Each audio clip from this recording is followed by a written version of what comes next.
Folks, Black Star Network is here. Hold no punches. I'm real revolutionary right now. Support this man, Black Media. He makes sure that our stories are told. Thank you for being the voice of Black America, Roland. Stay black. I love y'all. All momentum we have now, we have to keep this going. The video looks phenomenal. See, there's a difference between Black Star Network and Black-owned media and something like CNN. You can't be Black-owned media and be scared. It's time to be smart. Bring your eyeballs home. You dig?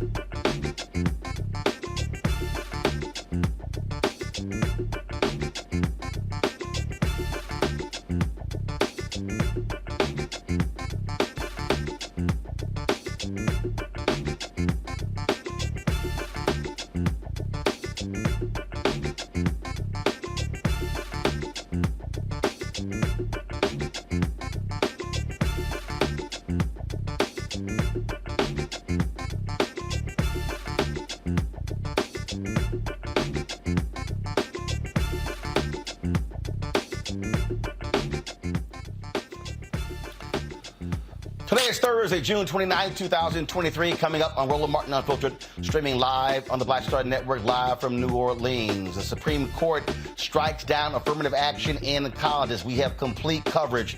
President Joe Biden weighs in, slams the decision. Vice President Kamala Harris, she was here speaking at the Global Economic Black Forum. We'll have her comments as well. Plus, we have a number of Black legal scholars also giving their thoughts on today's decision. We'll also talk about the back and forth between Clarence Thomas and Judge Ketanji Brown Jackson. They went at each other in their various opinions. And also, why is it the Supreme Court ruling affirmative action unconstitutional in colleges, but they're allowing the military academies to still use it? If it's constitutional for them, why not the rest of the country? We'll unpack all of that right here on Roland Martin Unfiltered on the Black Star Network. It's time to bring the funk. Let's go. He's got it. Whatever the biz, he's on it.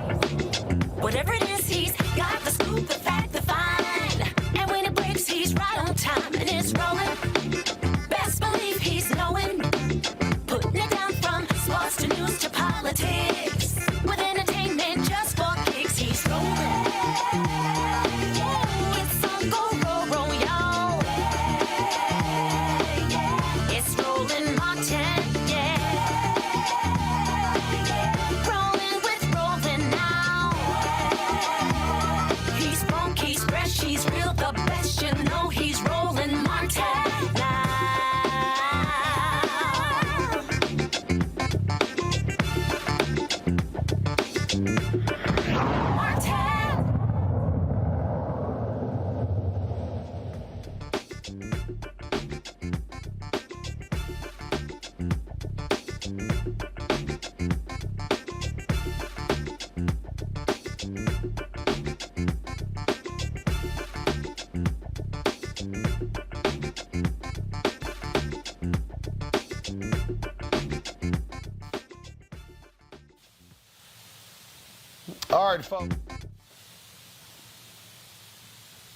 All right, folks, today's Supreme Court decision dealing with affirmative action in colleges, we expected today's decision, but still, the 6-3 decision, the conservatives on the Supreme Court ruled that in two cases involving Harvard as well as University of North Carolina, striking down the use of race in college admissions.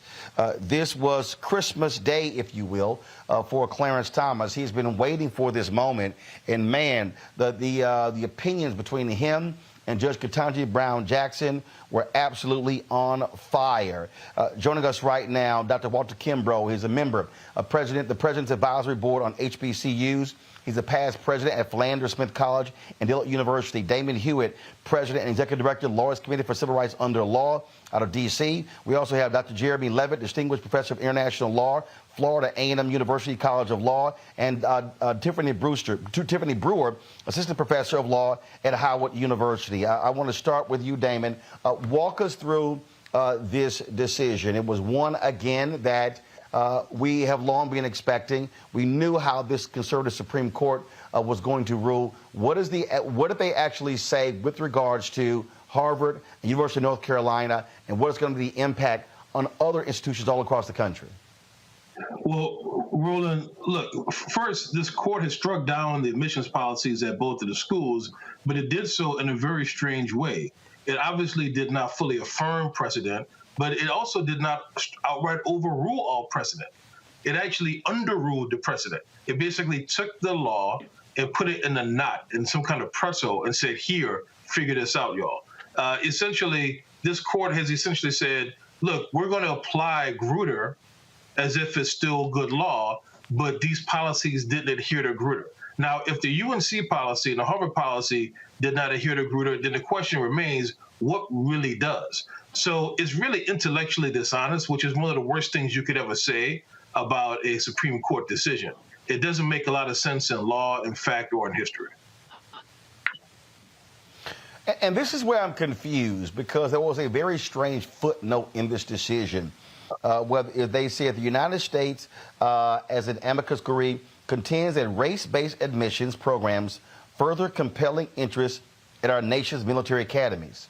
No military academy is a party to these cases, however, and none of the courts below address the propriety of race-based admission systems in that context. This opinion also does not address the issue in light of the potentially distinct interest that military academies may present. Okay, now I'm confused.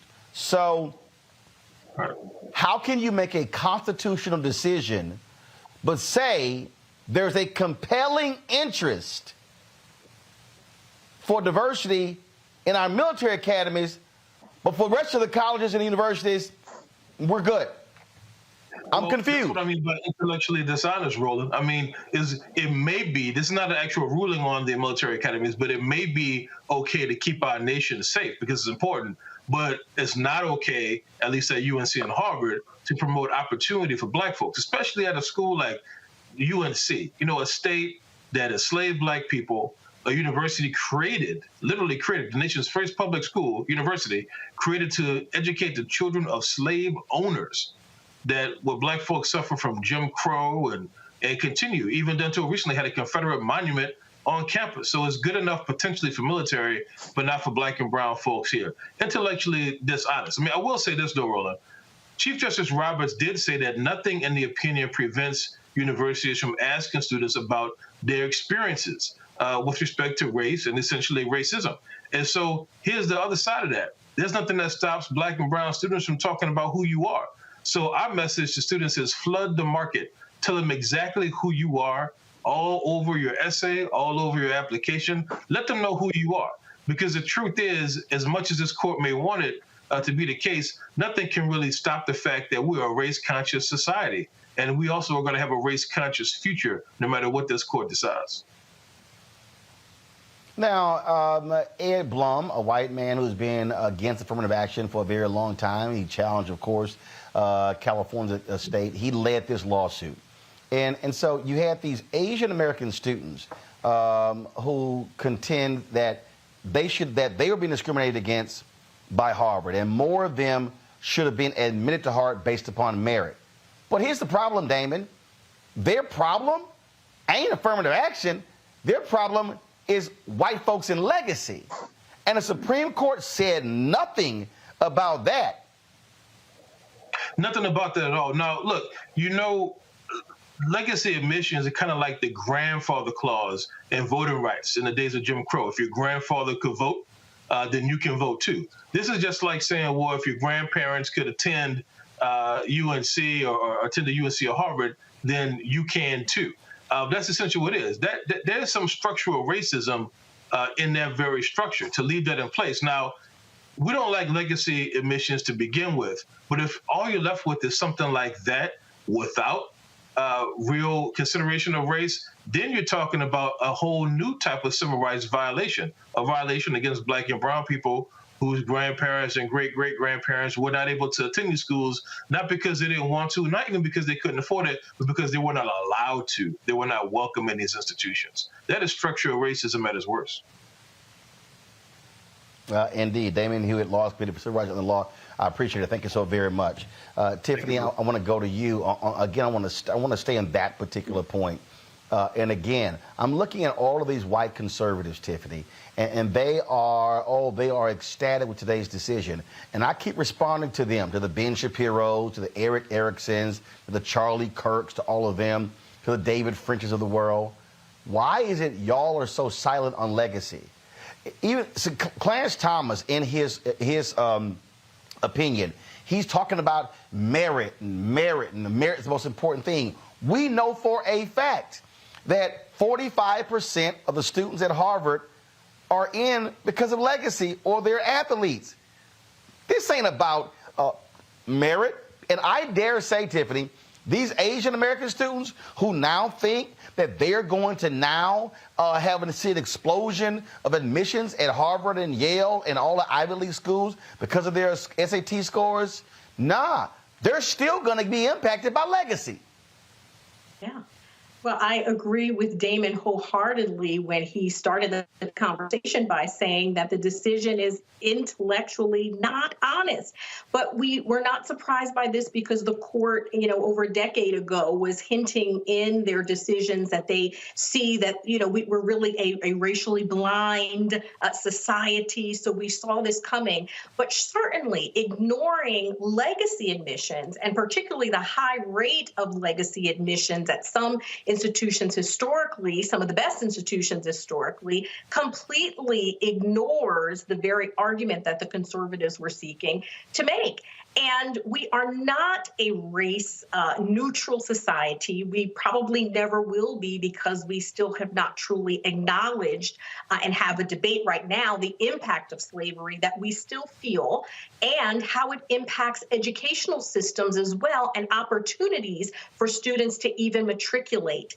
We see even in the amicus briefs, even large sectors of corporate society who are our employers, who are the ones that are receiving these students, who also agree that diversity is important, even in the workplace as well. So this decision really cut against even the economic interests of the very economy that it certainly wants to prop up as well.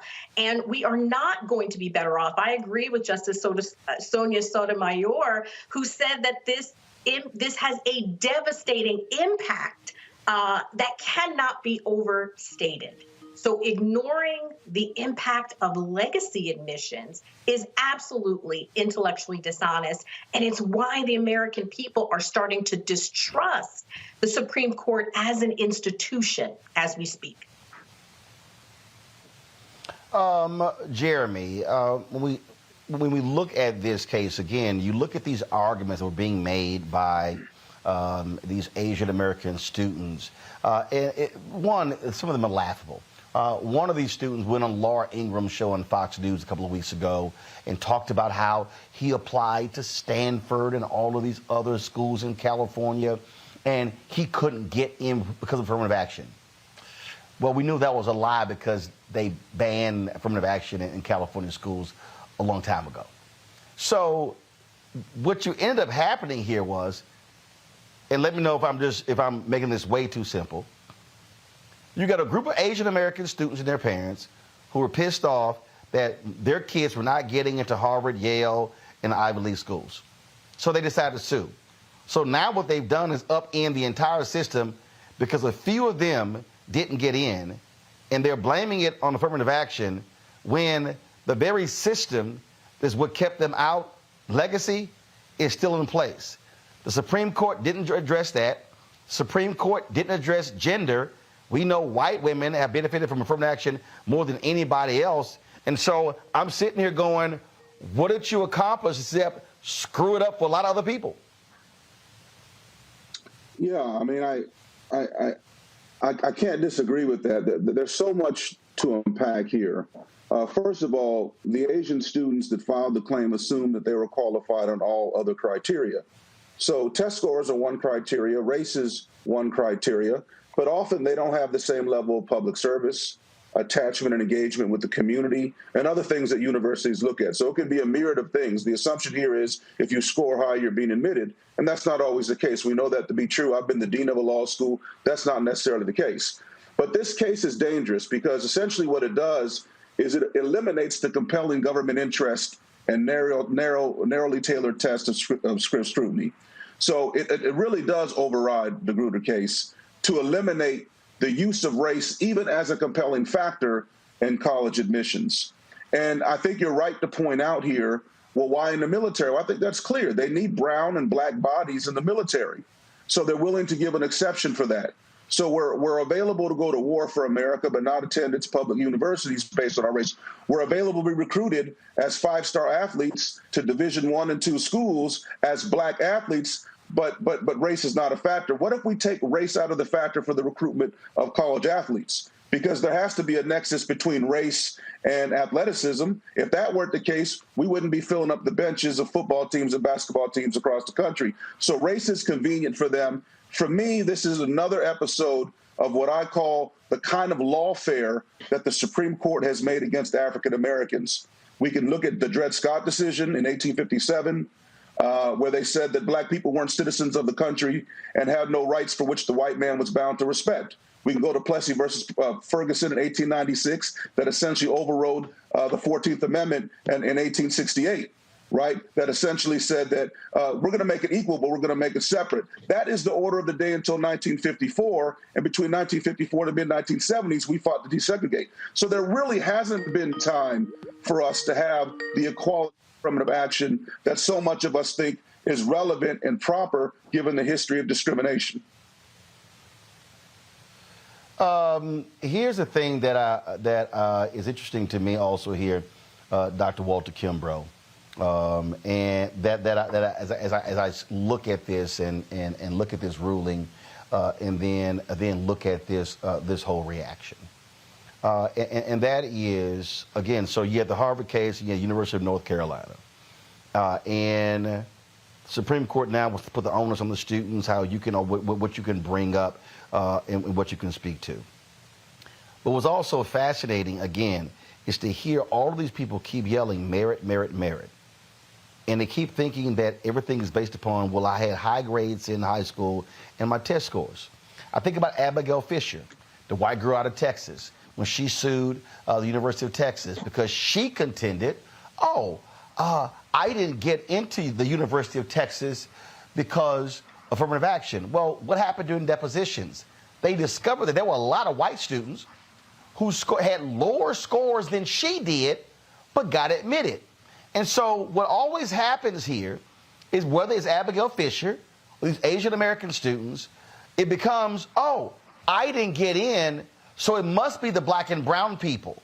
More of them were getting in, when it was like, no, a bunch of white students got in over you. That's literally what we keep seeing in these cases. Absolutely. It's the same, the black guy did it. I'm thinking about what Jeremy was talking about. My mom went to the University of California at Berkeley, and I remember reading one of their magazines a few years ago. And one of the concerns that people had is that if they strictly admitted students based on those qualitative scores, the University of California, Berkeley would be heavily Asian.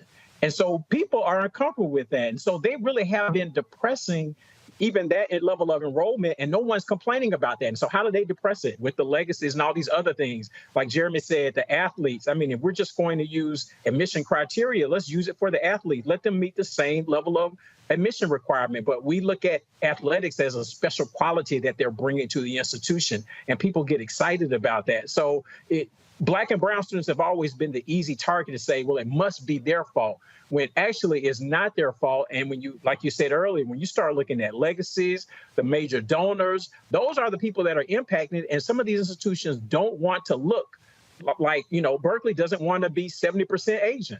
And so they are depressing those numbers. And you can't blame the black folks there, because they're still 3 to 5% of the population. So you could take all the black folks out. That doesn't change it. And that's a deeper conversation that people have to have. Folks, hold tight 1 second. Got to go to break. We come back. We have more conversation about today's decision. We'll hear from President Joe Biden, hear from Vice President Kamala Harris.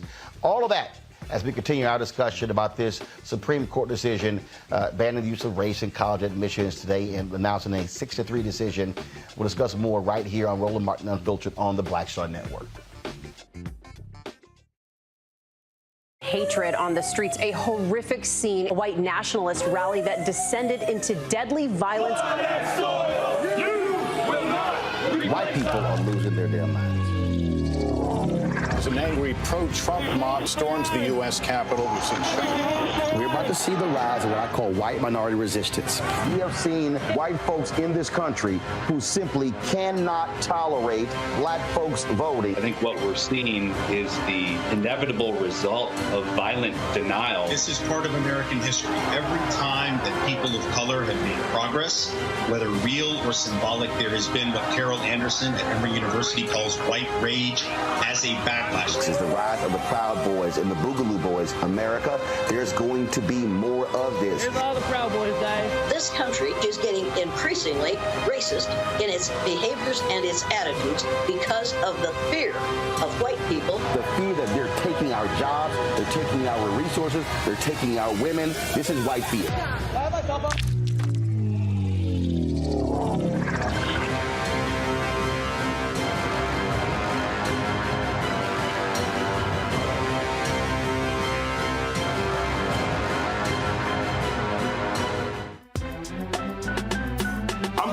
Muhammad, live from LA. And this is The Culture. The Culture is a two-way conversation. You and me. We talk about the stories, politics, the good, the bad, and the downright ugly. So join our community every day at 3 p.m. Eastern and let your voice be heard. Hey, we're all in this together. So let's talk about it and see what kind of trouble we can get into. It's The Culture. Weekdays at 3, only on the Black Star Network. Hi, everybody. I'm Kim Coles. Hey, I'm Donnie Simpson. Yo, it's your man Deion Cole from Blackish, and you watch Roland Martin Unfiltered.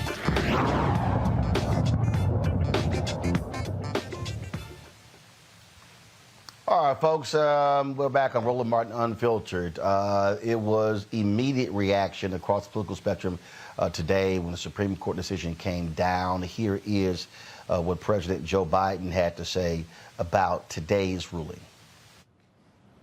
45 years, the United States Supreme Court has recognized a college's freedom to decide how to build diverse student bodies and to meet their responsibility of opening doors of opportunity for every single American. In case after case, including recently, just as a few years ago in 2016, the court has affirmed and reaffirmed this view that colleges could use race not as a determinant factor for admission, but as one of the factors among many in deciding who to admit from a already qualified pool of applicants. Today, the court once again walked away from decades of precedent and as the dissent has made clear. The dissent states in today's decision, quote, rolls back decades of precedent and momentous progress, end of quote. I agree with that statement from the dissent. The court has effectively ended affirmative action in college admissions, and I strongly disagree with the court's decision. Because affirmative action is so misunderstood, I want to be clear, make sure everybody's clear about what the law has been and what it has not been until today. Many people wrongly believe that affirmative action allows unqualified students to be admitted ahead of qualified students. This is not how college admissions work.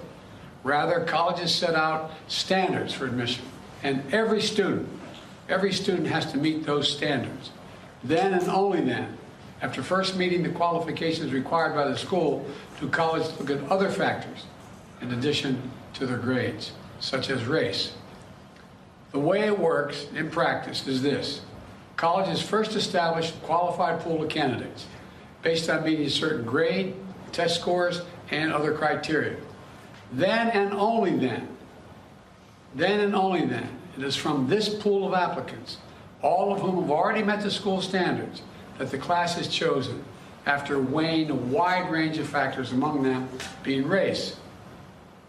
You know, I've always believed that one of the greatest threats of America, and you're tired of hearing me say it, is our diversity. But I believe that. If you have any doubt about this, just look at the United States military. The finest fighting force in the history of the world. It's been a model of diversity. And it has not only made our nation better, stronger, but safer. I believe the same is true for our schools. I've always believed that the promise of America is big enough for everyone to succeed, and that every generation of Americans, we have benefited by opening the doors of opportunity just a little bit wider to include those who have been left behind. I believe our colleges are stronger when they are racially diverse. Our nation is stronger because we are tapping into the full range of talent in this nation. I also believe that while talent, creativity, and hard work are everywhere across this country, not equal opportunity. It is not everywhere across this country. We cannot let this decision be the last word. I want to emphasize, we cannot let this decision be the last word. While the court can render a decision, it cannot change what America stands for. America is an idea unique in the world, an idea of hope and opportunity, of possibilities, of giving everyone a fair shot, of leaving no one behind. We've never fully lived up to it, but we've never walked away from it either. We will not walk away from it now. We should never allow the country to walk away from the dream upon which it was founded. That opportunity is for everyone, not just a few. We need a new path forward, a path consistent with a law that protects diversity and expands opportunity. So today I want to offer some guidance to our nation's colleges as they review their admission systems after today's decision. Guidance that is consistent with today's decision. They should not abandon, let me say this again, they should not abandon their commitment to ensure student bodies of diverse backgrounds and experience that reflect all of America.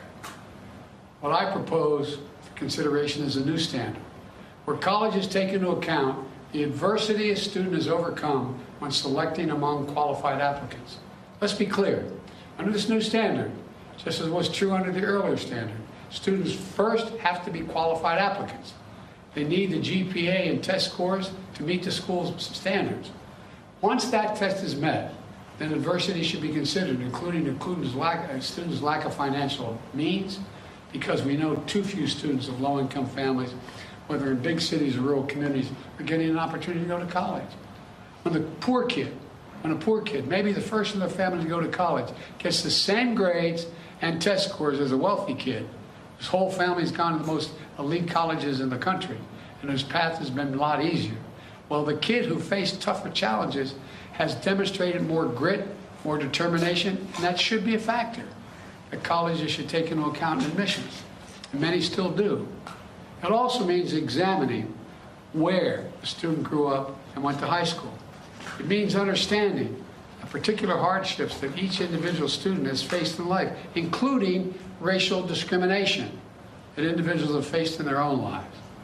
The court says, quote, nothing in this opinion should be construed as prohibiting universities from considering an application's discussion of how race has affected his or her life, but be it through discrimination or inspiration or otherwise, end of quote. Because the truth is, we all know it, discrimination still exists in America. Discrimination still exists in America.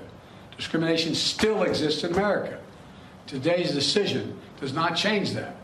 It's a simple fact. If a student had to overcome adversity on their path to education, college should recognize and value that. Our nation's colleges and universities should be engines of expanding opportunity through upward mobility. But today, too often, that's not the case. Statistics, one statistic, students from the top 1% of family incomes in America are 77 times more likely to get into elite college than one from the bottom 20% of family incomes. 77% greater opportunity. Today, for too many schools, the only people who benefit from the system are the wealthy and the well-connected. The odds have been stacked against working people for much too long. We need a higher education system that works for everyone, from Appalachia to Atlanta and to far beyond. We can and must do better, and we will. Today, I'm directing the Department of Education to analyze what practices help build a more inclusive and diverse student bodies and what practices hold that back. Practices like legacy admissions and other systems expand privilege instead of opportunity. Colleges and universities should continue their commitment to support, retain, and graduate diverse students and classes. You know, and companies who are already realizing the value of diversity should not use this decision as an excuse to turn away from diversity either. We can't go backwards. You know, I know today's court decision is a severe disappointment to so many people, including me. But we cannot let the decision be a permanent setback for the country. We need to keep an open door of opportunities. We need to remember that diversity is our strength. We have to find a way forward. We need to remember that the promise of America is big enough for everyone to succeed. You know, that's the work of my administration, and I'm always going to fight for that. Folks, joining our panel, Dr. Greg Carr, Department of Afro-American Studies at Howard University. Glad to have you here, Dr. Carr. You're coming to us live from Atlanta. You heard what President Biden had to say. After the next break, we're going to play what Vice President Kamala Harris had to say here in New Orleans. And he talked about this guidance given. The fact of the matter we know is this. Even with all of its problems, the reality is the use of affirmative action, not only in college admissions, has been one of the most successful ways in which to bring people of color, black folks and others, into this system, to take advantage of economic opportunities, educational opportunities. I talked about this in my book, White Fear, how the browning of America is making white folks lose their minds. They have been going after this because they knew what was coming down the line. They knew America was going to become a day one day where white folks were not in the majority. And what you have here are people who are so angry for even a sliver of an advancement by black folks and others that they want to say, oh no, let's be race neutral, except in the things that still benefit them where they know it's not race neutral. Absolutely. Well, race neutrality, as we know, doesn't exist. Certainly in the American legal universe. When we say race neutral or colorblind, what you mean is preserving whiteness. Today, the Supreme Court of the United States continued to be very consistent since the federal Constitution was passed and ratified in 1787. Today, the Supreme Court of the United States reaffirmed that standing for whiteness is a central element of U.S. constitutional law. That's it, full stop. My concern is how we read that. We know that white women have been the primary beneficiaries of affirmative action. We know that most of us are not going to Harvard or Yale. I mean, Harvard, Yale go to hell as far as I'm concerned. I never aspired to go there. When they tried to get me to apply when I was at Tennessee State, I had no interest. What we're really talking about is a system in place in this country where the elite, and by the elite I mean the financially elite, the economic elite, like Ed Blum, who basically made up a Trojan horse in the form of Asian Americans, because the Asian American undergraduates at Harvard stood with the non-white students, quite frankly, most of them anyway, and used it as a point of entry to try to reinforce in this radically unequal country protections for the very elite.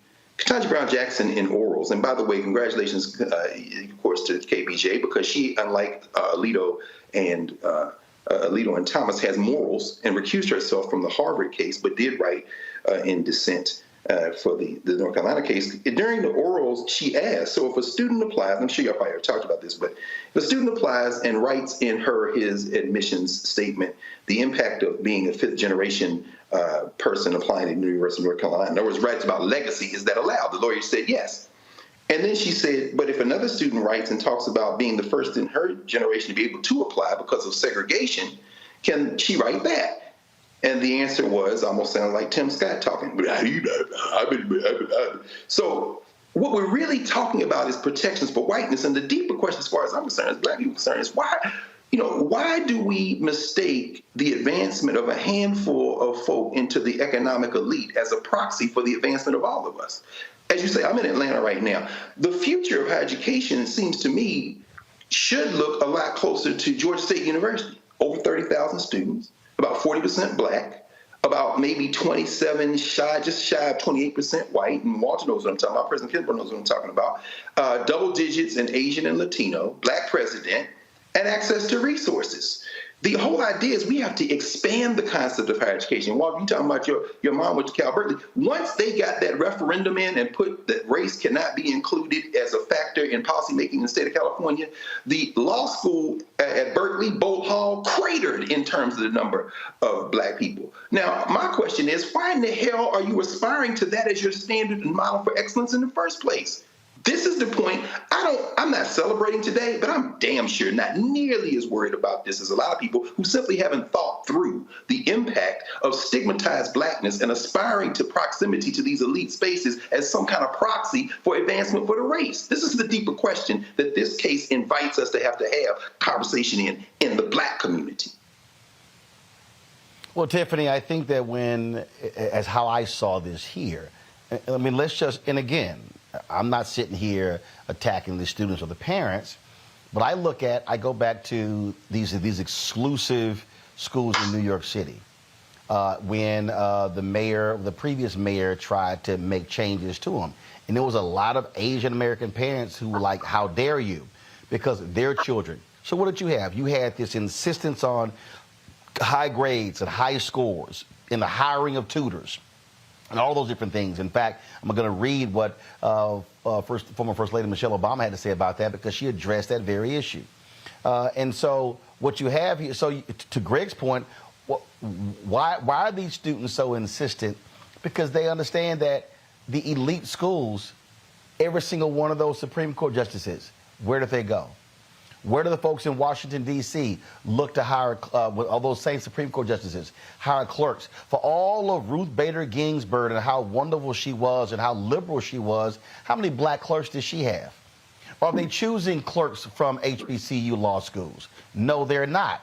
And so really what we're talking about, the reason there's this fight, and I see you over there laughing, Jeremy, the reason you have this fight over here, because the reality is this nation, Republicans and Democrats, they believe in the elite institutions. This is what this system is all about. And that's what these folks are trying. That's why when you, like, it pisses me off when I see these videos and people go, oh my God, so-and-so, the black kid got into Harvard. And I'm going, okay, that's great.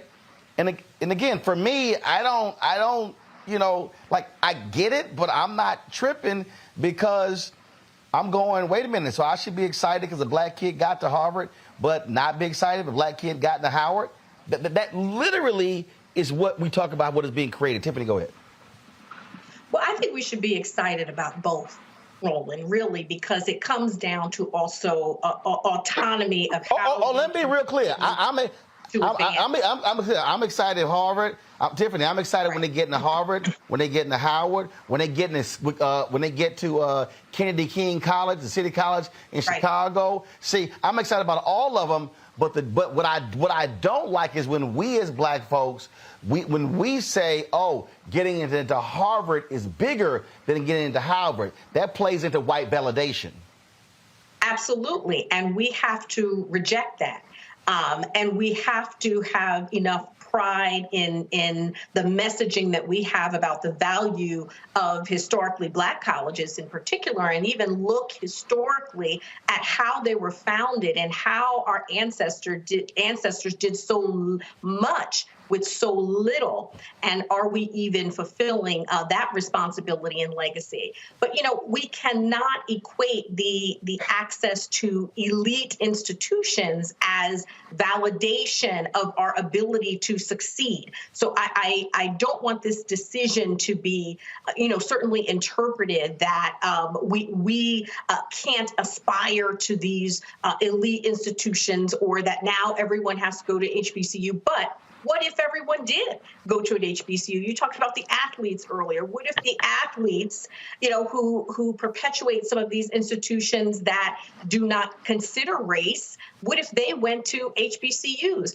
I wonder financially if some of those institutions would truly survive. So I do think it is important for us to really peel down and understand, even in how we move forward from this decision. As Dr. Carr alluded, it's not just a doom doomsday, but it is a challenge for us and our community to think about our messaging.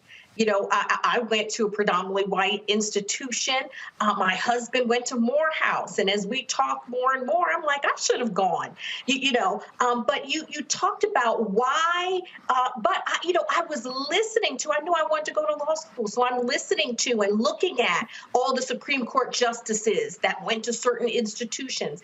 These are messages that do get filtered down to our young people, but we have to reverse that. And I do think decisions like this today make it even clearer for us who are leaders in empowering and educating Black minds, whether at an HBCU or in our own homes and families, to really look historically at what we have been able to achieve as Black people in this society, and to look at the institutions that will further that as well.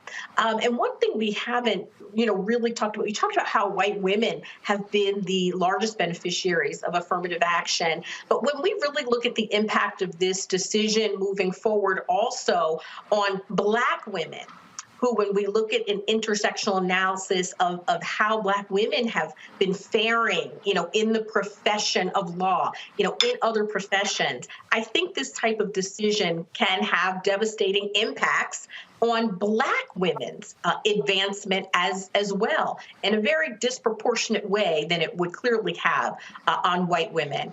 And, I thought the decision was also very interesting in the court really completely rejected all of the justifications that both schools had with respect to what the benefits are and the goals that they have in serving diversity as an interest. And the court essentially said that none of them really fit into the strict scrutiny analysis, and they couldn't even measure them. So it's like they are just rejecting altogether the value of diversity. And to reject that means you are rejecting that there is a disparate impact that history has had on underrepresented people. And who's impacted the most by disregarding that is Black people in the United States, because we have a unique history of the impact of slavery and the continued impact of systemic discrimination.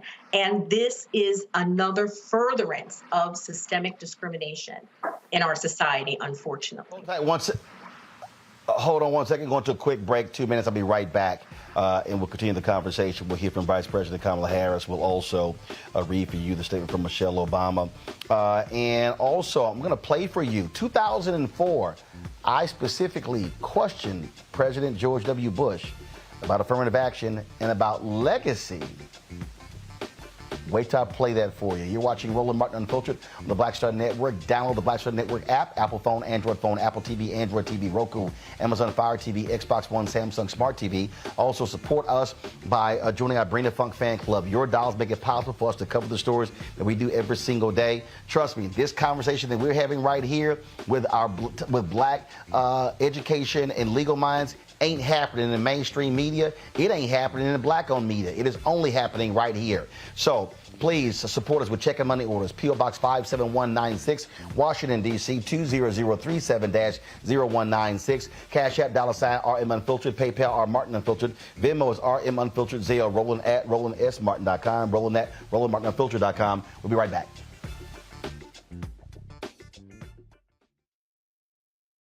My early days on the road, I learned, well, first of all, as a musician, I studied not only piano, but I was also drummer and percussion. I was all city percussion as well. So I was one of the best in the city on percussion. There you go. Also studied trumpet, cello, violin, and bass, and any other instrument I could get my hand on. And with that study, I learned again what was for me. I learned what it meant to do what the instruments in the orchestra meant to each other in the relationships. Right. So that prepared me to be a leader. That prepared me to lead orchestras and to conduct orchestras. That prepared me to know, to be a leader of men, they have to respect you and know that you know the music. You have to be the teacher of the music. You have to know the music better than anybody. There you go. Right, so you can't walk in unprepared.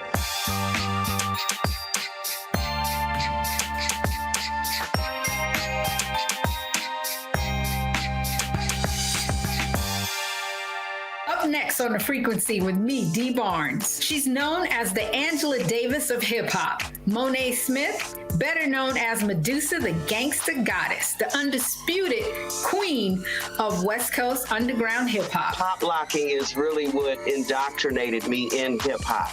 I don't even think I realized it was hip-hop at that time. Right. You know, it was a happening. It was a moment of release. We're going to be getting into her career, knowing her whole story, and breaking down all the elements of hip-hop. This week on The Frequency, only on the Black Star Network. I'm Faraji Muhammad, live from LA. And this is The Culture. The Culture is a two-way conversation. You and me. We talk about the stories, politics, the good, the bad, and the downright ugly. So join our community every day at 3 p.m. Eastern and let your voice be heard. Hey, we're all in this together. So let's talk about it and see what kind of trouble we can get into. It's The Culture, weekdays at 3, only on the Black Star Network. Hello, I'm Marissa Mitchell, a news anchor at Fox 5 DC. Hey, what's up? It's Sammy Roman, and you are watching Roland Martin Unfiltered.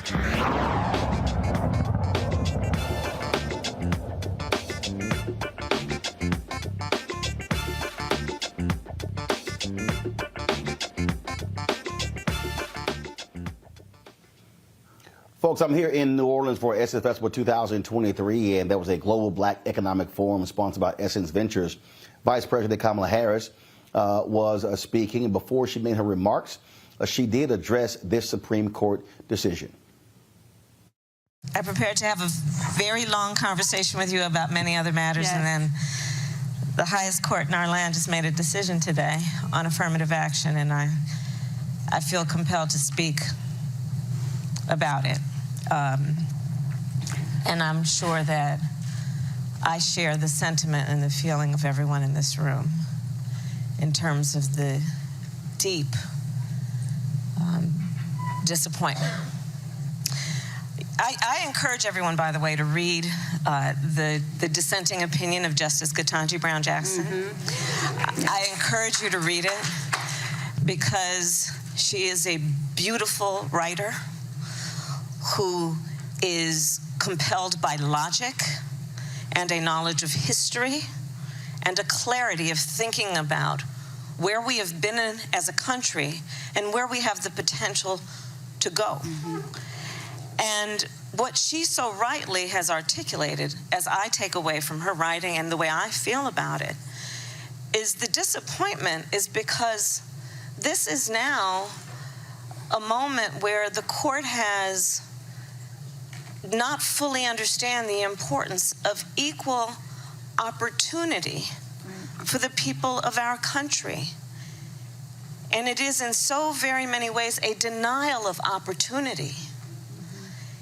And it is a complete misnomer to suggest this is about colorblind, when in fact, it is about being blind to history, being blind to data, being blind to empirical evidence about disparities, being blind to the strength that diversity brings to classrooms, to boardrooms. That's right. So I did, Tashonda, I thank you for giving me this moment to just speak on that.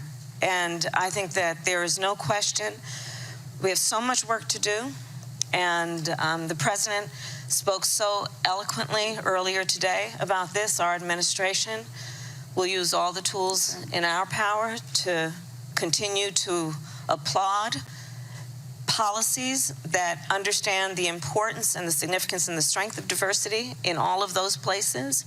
And one of the points that the president also made is the point of encouraging our educational institutions to now be very about how they will prioritize the importance of diversity, including looking at students' backgrounds in terms of access to financial strength and benefits, where they went to high school, where they grew up. And also the president, I thought, was very clear about saying to corporate America that we would expect that this decision will not in any way cloud their judgment about the importance of diversity in the workplace. Absolutely. One of the things I want to talk with our panel, I mean, look, we've got someone from Florida A&M University, Howard University, two folks from Howard University, and, of course, former president of two HBCUs. I've been seeing a lot of folk talk, Jeremy, about, oh, my goodness, this is now going to be a boon for HBCUs. When you hear that, your thoughts? I'm not so sure. I think it's possible that those students that would otherwise, get rejected if race is not a factor could decide to attend HBCUs. But that might be some false logic. The math doesn't really equal that in my mind. I think the case sends a strong message that we can build predominantly white universities with our labor under an edict of the Supreme Court as enslaved people, but we can't attend them. And so we're at I think a critical juncture, but not a critical juncture in the way people might think.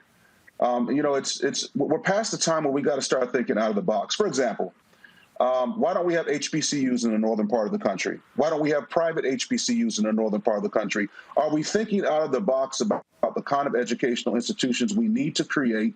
How do we reinforce existing HBCUs and make sure that they're on target fiscally and having the right academic programs to educate our people?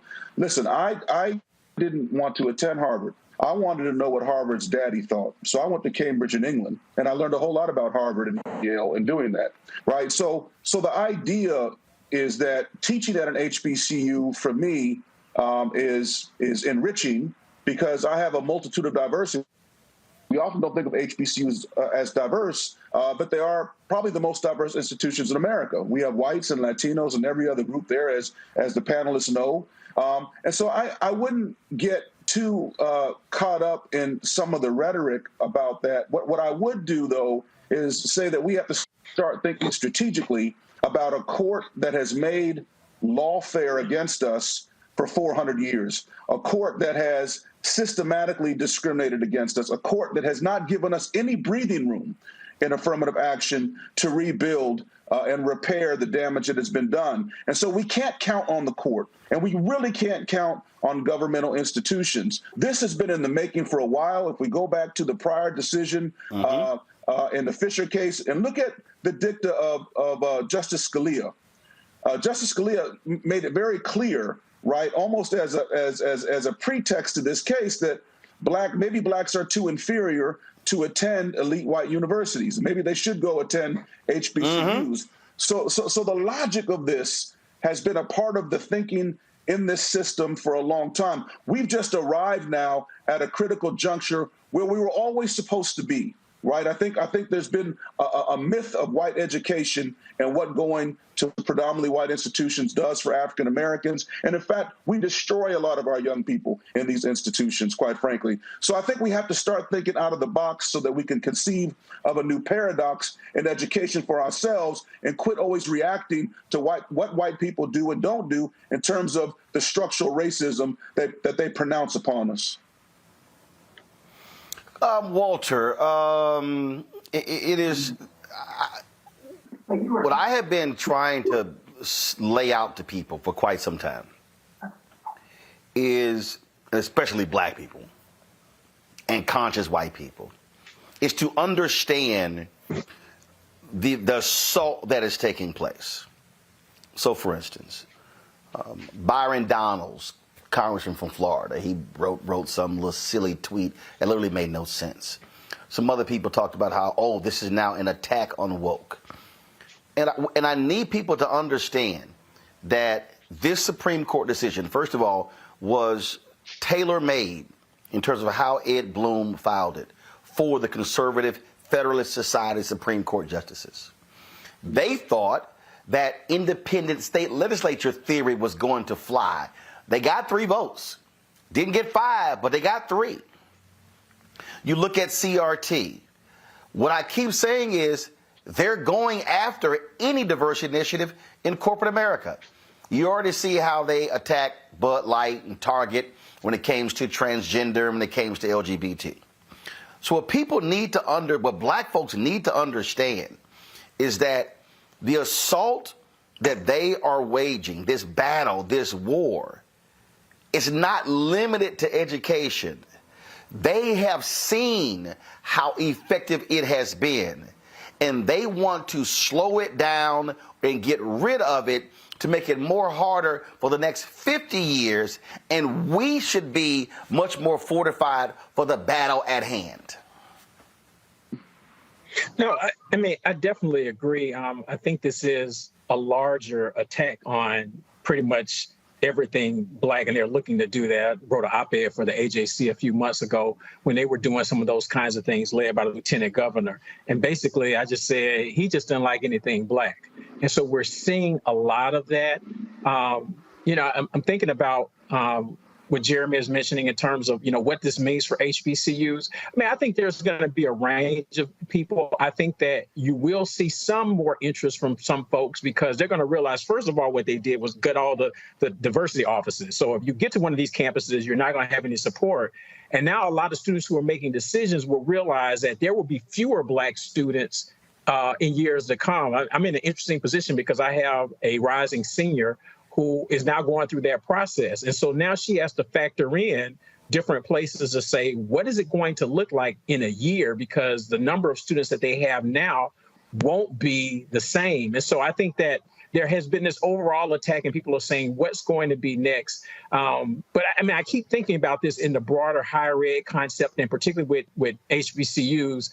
Since I knew Brother Carr would be on here, I had to pull out a little history because I think he's going to appreciate this. And this is a Howard reference as well. 95 years ago, Mordecai Wyatt Johnson did a report for the YMCA. And he talked about, and this is where we are right now. He writes, he says, Negroes must do a contradictory thing. They must work with all their might against segregation and at the same time strengthen their so-called segregated institutions as if they expected them to last forever. They must insist that the doors of Harvard and Yale be kept open to Negroes and at the same time build up Howard and Lincoln as if there were no Harvard or Yale. And I think that's sort of where we are. That's what we saw today, is that there are going to be people fighting because I think we need those opportunities as well. And we can't let this be the first salvo in attacks on everything black, which people are doing. But at the same time, we've got to figure out, how do we even strengthen our institutions, as Brother Carr said? How do we have deeper conversations in our communities about strengthening our institutions and what we do? I think that is very important. Yeah. And that is a critical point there, Greg. I think back to Gerald Horne's book on Claude Barnett and the Associated Negro Press and what he's called the Jim Crow paradox. That at every moment when we are knocking down the walls of Jim Crow, we're putting a nail in the coffin of black institutions. And we've seen that when it came to black economics, black-owned media, and as a result.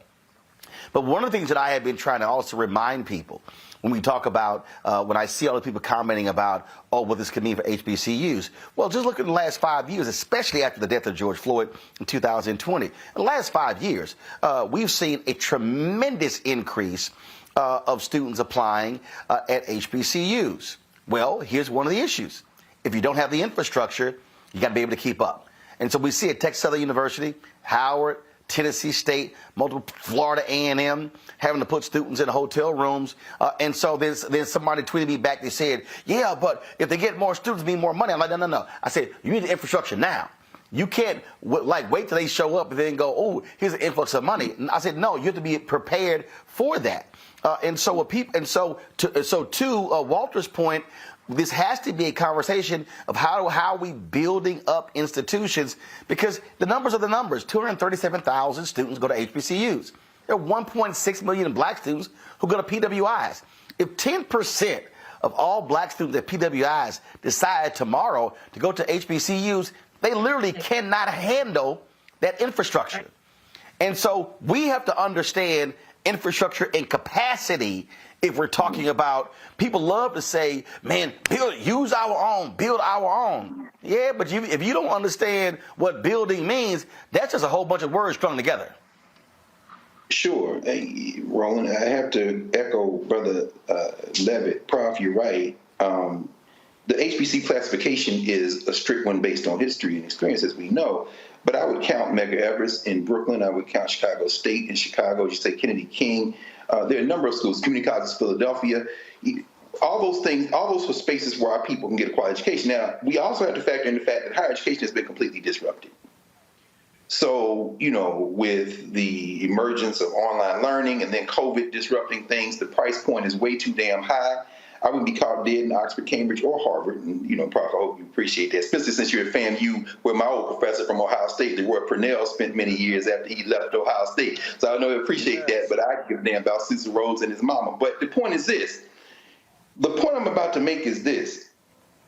And this is why the Black Star Network is so important. We're not going to have this conversation anywhere else. We need to have this conversation. When you read Clarence Thomas's concurrence, where he says that Gratz was not decided correctly, that Fisher was not decided correctly. And if you remember the oral arguments where Scalia was raising that very point you raised, Roland, and then died before he could write, died in the lodge where one of his billionaire friends had put him up for the night. The arguments they're making are arguments we need an answer for. Let me just be very clear about this. We start about strict scrutiny. We start talking about whether a policy achieves a compelling state interest and whether it's narrowly tailored. When you read Clarence Thomas's concurrence, we don't have an answer for that. When he says, what is a compelling state interest? Because when I'm looking at this from a class perspective, is it really benefiting black people when you get black elites at Harvard and it ain't the black masses? And is that a compelling state interest? And when you start talking about being narrowly tailored, what are you using as a proxy for diversity beyond just demographics? I hear the vice president talking about data, but what does the data tell us about class? Why am I raising this? Not because I'm supporting Clarence Thomas. What I'm saying is we haven't had a conversation about this, quite frankly. And when you read that concurrence and he's saying, you know, all this stuff about how I can't measure the progress. When we start talking about diversity, you understand that the 14th Amendment, as Ketanji Brown Jackson continues to remind people, did not preclude race-based remedies. And the only time we started talking about affirmative action as being about diversity was after Bakke. And we use this as if we're reading the Bible. But in fact, going back to what you raised, President Kimball, Brother Walter, when Mordecai Johnson said that, we were trapped behind the hedge of apartheid. There was no class differentiation that could prevent the black elite from escaping. But because of those victories, from Brown after, the black elite started getting the hell away from the black masses. You know who else never hired a clerk from an HBCU? Thurgood Marshall. The point is that if the benefit for affirmative action was just going to benefit the black elite, well then damn it, I don't care. I'm saying that, and we use HBCUs as the kind of proxy for black higher education and exclude all the community colleges where our people are, which include California, which include Mississippi Hines Community College, which include, as you say, Kennedy King and all these other places in the federal colleges of Chicago.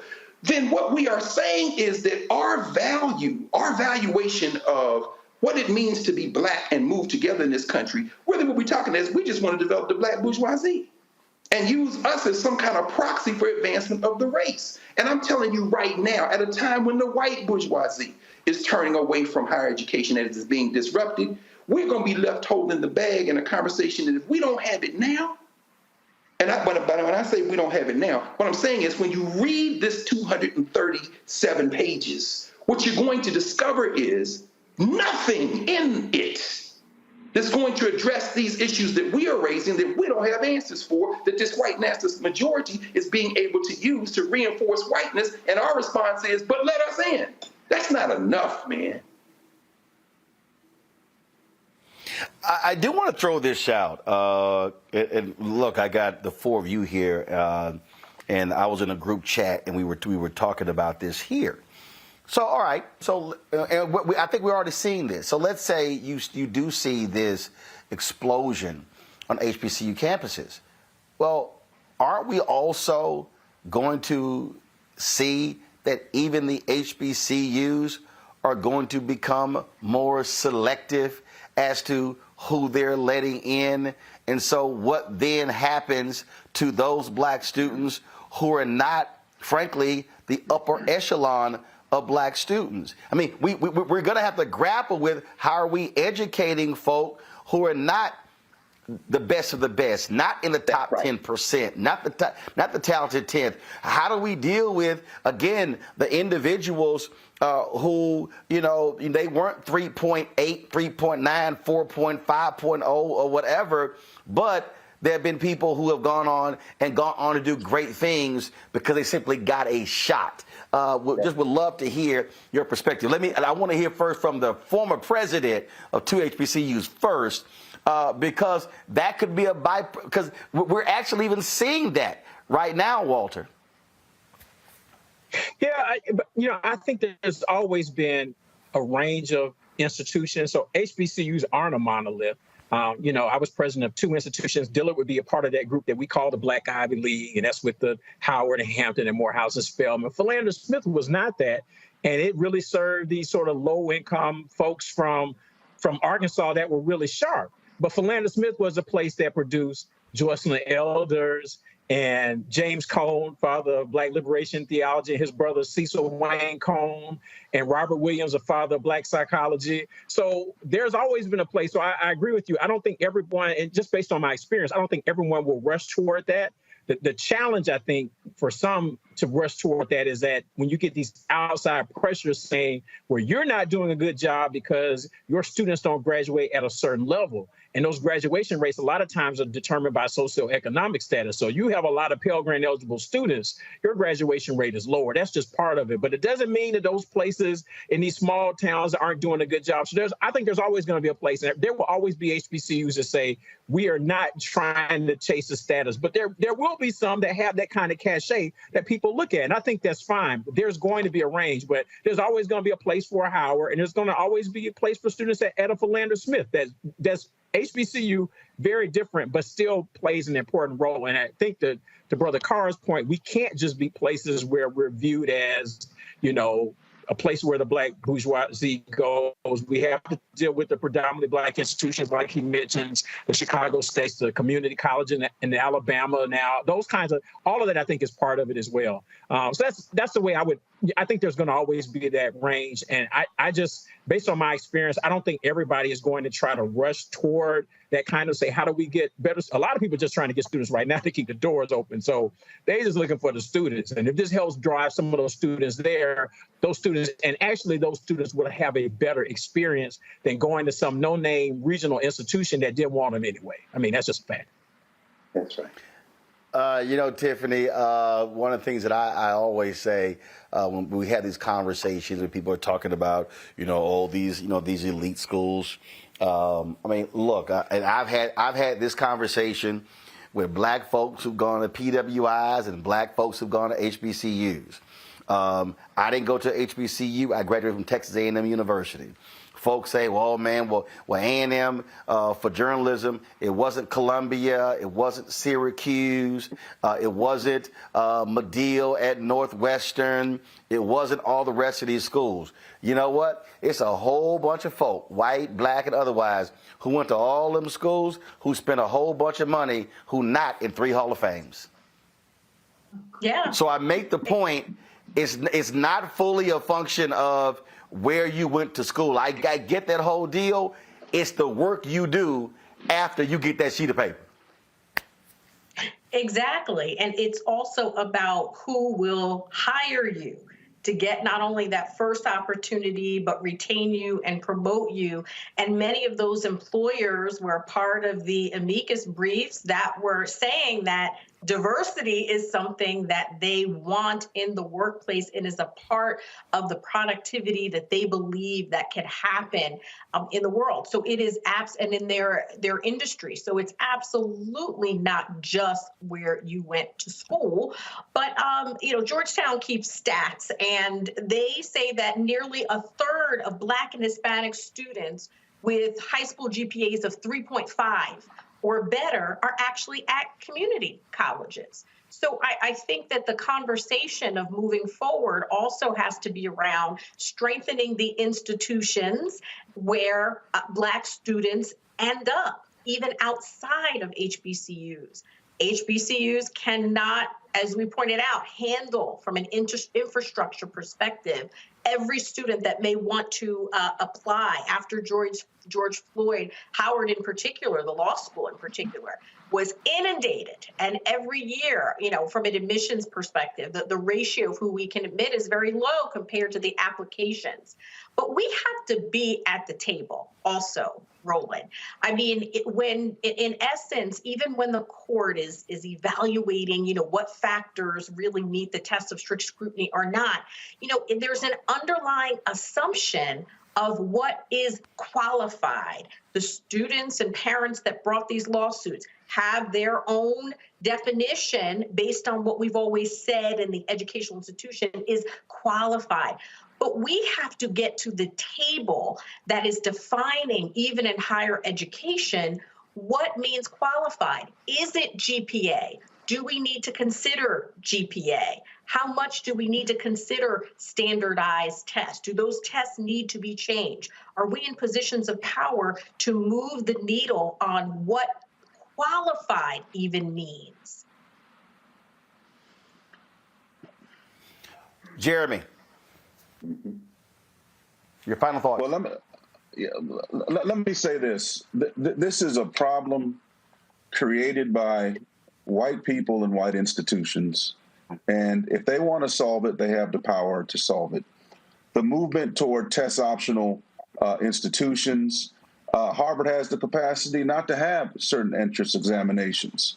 They have the power to make the changes. We've seen a movement afoot, whether it's the SAT, whether it's the LSAT, whether it's institutions seeking to waive the GRE. They have the capacity to fix the program if they want diverse institutions. What we have to ask ourselves, I think, is the real question is, do they really want diverse institutions? And I'll tell you why I asked that. If you've read this case, you'll know that the justices asked the lawyers for Harvard and North Carolina several questions that they didn't have responses to, that any person on this panel could have answered in a more eloquent way. That, for me, raised a red flag. I'm going to be quite honest with you. It's almost as if they threw questions that they didn't need to throw, and when you're trained as a lawyer, you know how to do that. So something else is moving here that just doesn't sit right with me. And I will say this, I do think HBCUs have the capacity to take many more students. There's an infrastructural problem, of course, and that's what happens when you have state legislatures that underfund universities like FAMU and others. So my major point here is that we shouldn't get too much in a titsy over this decision. I'm more concerned about the greater effects of this in contracting and disadvantaged business enterprises, and how this precedent can be used in the corporate sector to disenfranchise Black people, and how this really, in my view, is the cherry on top of the rollback in the post-George Floyd era. I think we've reached it there. We got to be realistic about it. We got to put on some new boxing gloves and get to work. That's right. That's right. Walter, final thoughts. Well, like I said, I've been really trying to spend time going through it, and we'll see how this impacts HBCUs. I think one of the broader things we're going to have to look at just in terms of capacity is that how does this impact our students who want to go to graduate and professional school, because we don't have as many of those options in terms of, medical schools have a limited number of spots, law schools have a limited number of spots. Even at a Howard, Greg they can't take many more students in terms of what they have with their abilities. So you have all these other law schools. And so now we've got to put more. My wife and I were talking about this earlier. She works for the NAACP Legal Defense Fund, and they have this Marshall Motley Scholars Program.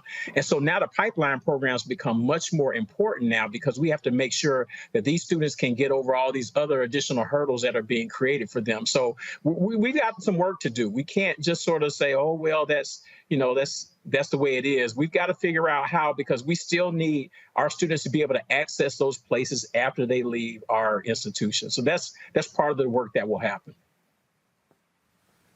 All right, Tiffany, Jeremy, Walter, I appreciate y'all being on the show. Damon as well. Greg, you hold tight. You're going to be there with our panel.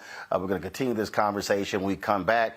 I'm going to play for y'all 2004, August 2004, Uni Journalists of Color Convention. President George W. Bush spoke. His focus was not on what made news that day. Well, my question to him about affirmative action and race and legacy did make news. We're going to show you what this discussion we're having right now, I raised it to him 19 years ago. You're watching Roland Martin Unfiltered on the Black Star Network.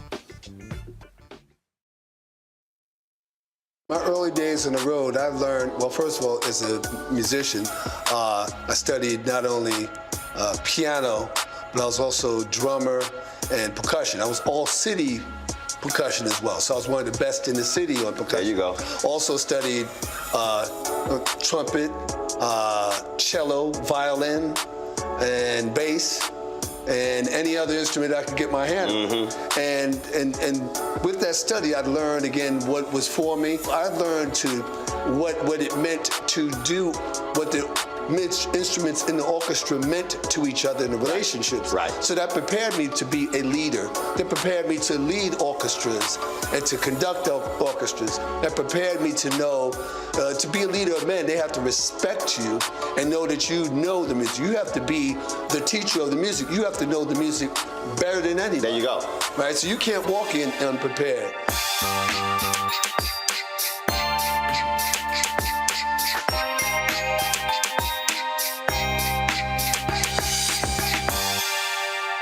Next on The Frequency with me, Dee Barnes. She's known as the Angela Davis of hip-hop. Monet Smith, better known as Medusa, the gangsta goddess, the undisputed queen of West Coast underground hip-hop. Pop locking is really what indoctrinated me in hip-hop. I don't even think I realized it was hip-hop at that time. Right. You know, it was a happening.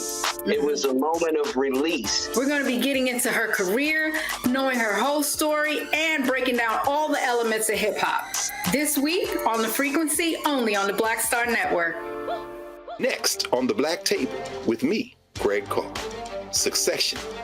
We're hearing that word pop up a lot these days as our country continues to fracture and divide. But did you know that idea, essentially a breaking up of the USA, has been part of the public debate since long before and long after the Civil War, right up to today? On our next show, you'll meet Richard Crichton, the author of this book, who says breaking up this great experiment called America might not be such a bad thing. That's on the next Black Table, right here on the Black Star Network. Hello, I'm Jamia Pugh. I am from Coatesville, Pennsylvania, just an hour right outside of Philadelphia. My name is Jasmine Pugh. I'm also from Coatesville, Pennsylvania. You are watching Roland Martin Unfiltered. Stay right here.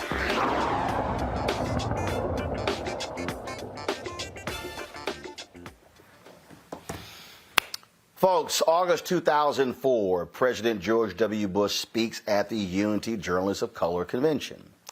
It no longer exists, but it was a combination of all four minority journalism organizations: Native American journalists, Asian American journalists, Hispanic journalists, National Association of Black Journalists. At the time, I had just taken over as executive editor of the Chicago Defender, and I was asked to represent NABJ on that particular panel. Each one of us was supposed to get one question. I didn't want just one question. And so using my Texas connection to President George W. Bush, I asked him if he would take two questions. He thought it was going to be two questions just for me. No, I wanted two questions for the entire panel. What you're about to see is the result of the second question that I asked President George W. Bush. He came there, I think he was speaking about something dealing with the war or whatever. And what typically happens is Associated Press, they write the story up. They already have the copy of his speech. So as soon as he gets finished, they press the button, it goes out across the wire. Well, the question that you're about to see actually made news. The New York Times, other newspapers the next day wrote about this. And so this really became the second story. And at the time, the Supreme Court was looking at the affirmative action case out of the University of Michigan. That was the pretext of the question that I asked him 19 years ago. Watch this. You said, quote, quotas. You said, quote, quotas are an unfair system for all, unquote, with regards to your opposition to affirmative action. No, whoa. With regard to my opposition to quota systems. To quotas, okay. But I've never heard you speak against legacy. Now, the president of Texas A&M, Robert Gates, said that he would not use race in admissions, and then he later said he would not use legacy.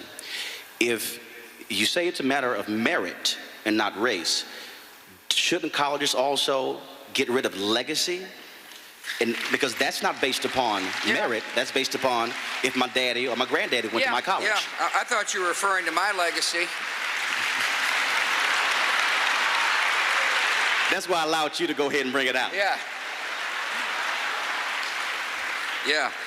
Well, in my case, I had to knock on a lot of doors to follow the old man's footsteps. If what you're saying is there going to be special treatment for people? If there was, we're going to have a special exception for certain people in a system that's supposed to be fair, I agree. I don't think there ought to be. So the colleges should get rid of legacy? Well, I think so, yeah. I think it ought to be based upon merit, and I think it also be based upon... And I think colleges need to work hard for diversity. No, don't get me wrong. Mm-hmm. Don't get me wrong. You said against affirmative action is what you said. You put words in my mouth. What I am for is diversity. I just read the speech, Mr. President. What speech?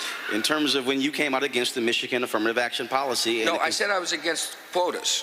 So you support affirmative action but not quotas? I support colleges affirmatively taking action to get more minorities in their school.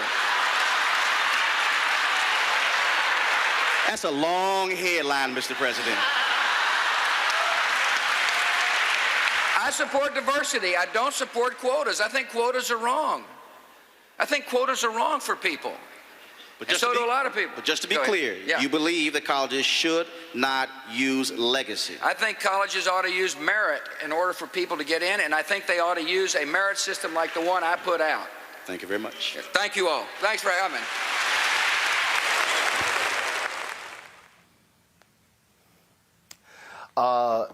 Folks, that story went crazy. Let me tell you what happened. The New York Times had a story the next day. White parents at Harvard and Yale were blowing the phones up, demanding to know if they were going to be changing their policies to get rid of legacy. We know they didn't. We got our panel here. Let me bring in Dr. Greg Carr, Department of Afro-American Studies at Howard University, Reese Colbert, host of the Reese Colbert Show, Sirius XM Radio, Long Victoria Burke, NNPA, Black Press of America. Greg, I can tell you got a kick out of that question. Yeah, that was the great answer, man. You peeled it down. He laughed because he knows that he can say that and it don't matter because they're gonna keep it. You nailed it. This is exactly what Ketanji Brown Jackson is writing about in her dissent. This is what Sonia Sotomayor is writing about in her 69-page dissent. Hers was the longest of the 237 pages. You're not getting rid of the true affirmative action in this country is whiteness. Let me be very clear about that. And I just want to mention one other thing. I mean, you nailed him on that, and he knows they're not getting rid of it. Here's the thing, Roland, and you brought it up, brother. You put this thing exactly where it needs to be. Exactly where it needs to be before the break.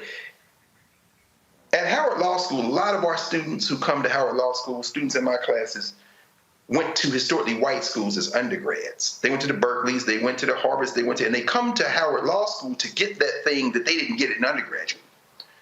Now, what Walter said is very important in terms of these graduate professional schools, because I have a lot of friends who are parts of faculties and other places at these black schools, and we only have 3 black medical schools: Meharry, Morehouse School of Medicine, and Howard. I mean, you could count some others that have in North, but the problem is this: you got a lot of non-black students at those schools because they know those schools are cheaper, they're equally, if not better, to prepare you. And you got black students who can't get in those schools because folk then discovered how their quality. We don't have enough schools, but what you put right in the square, I think, really is where we have to deal with this.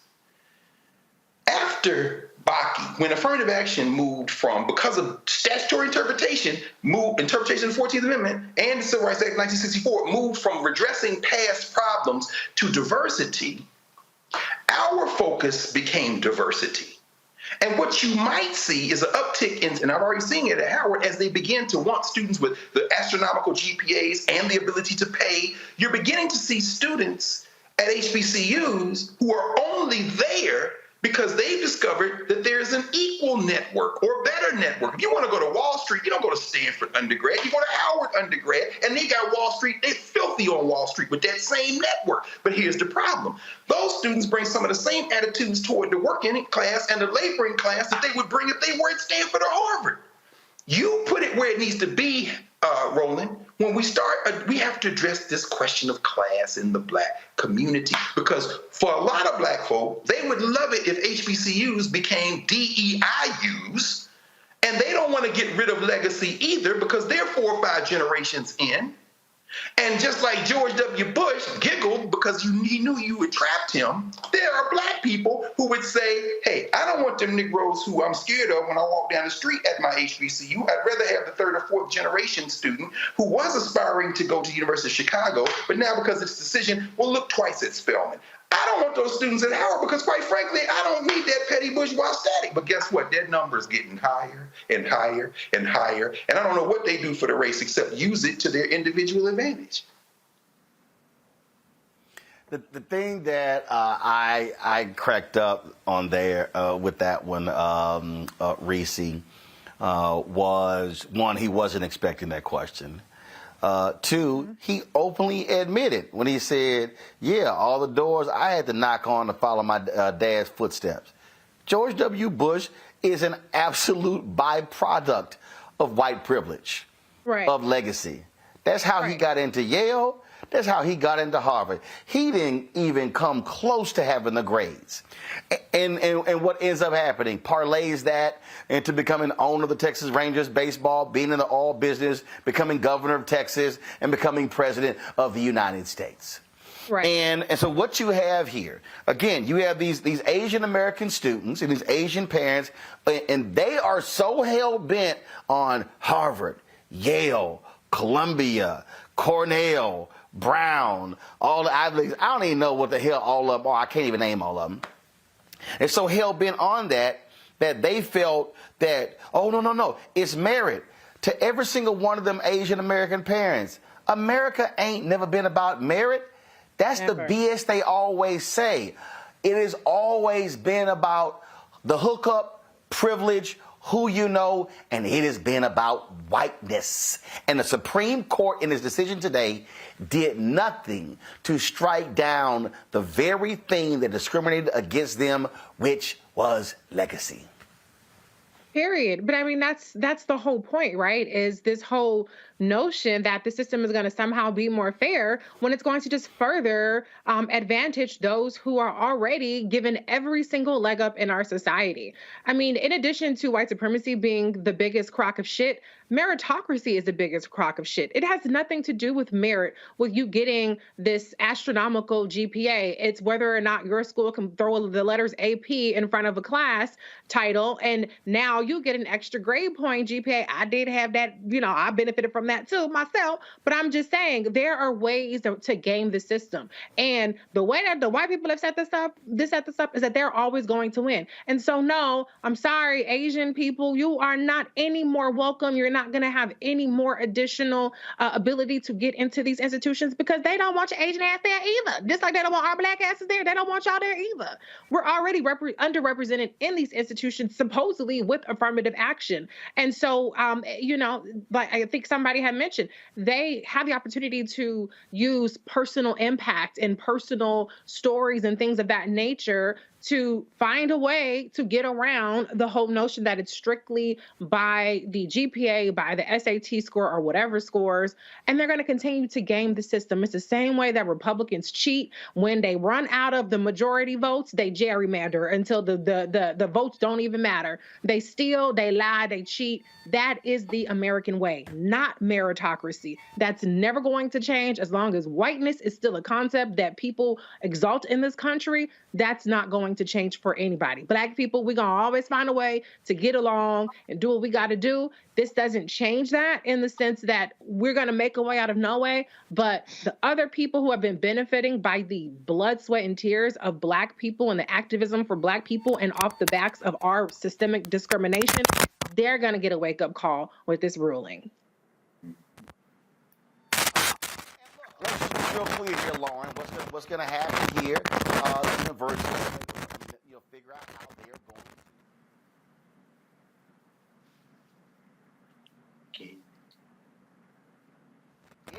What kind of student body they want? You don't look. A lot of schools right now are not even requiring the SAT and ACT. Yeah, that's right. I think it all goes back to your book, White Fear. At the end of the day, Roland, the demographics are changing. Frankly, we're winning. Black people are winning. The Barack Obama era, I think, is what touched this moment off. Even though Stacey Abrams and Andrew Gillum lost, they came very close to winning. The sort of subset within a subset that's obsessed about these types of things, who gets into Harvard, who doesn't, et cetera, and so on, they are panicking in the background. They don't want to admit that people like Abigail Fisher are too stupid to get into school. They will never admit that. It really doesn't matter. To Reese's point, we make a way out of no way. Whether it's James Meredith or Arthurine Lucy or Vivian Malone, we will make it. We will always make it. It really doesn't matter what the rules are. If you give us a playing field and you give us, what the game is, we will win. And particularly when it does not involve any sort of subjective judgment. Okay, the thing about school and admissions, of course, this thing is subjective.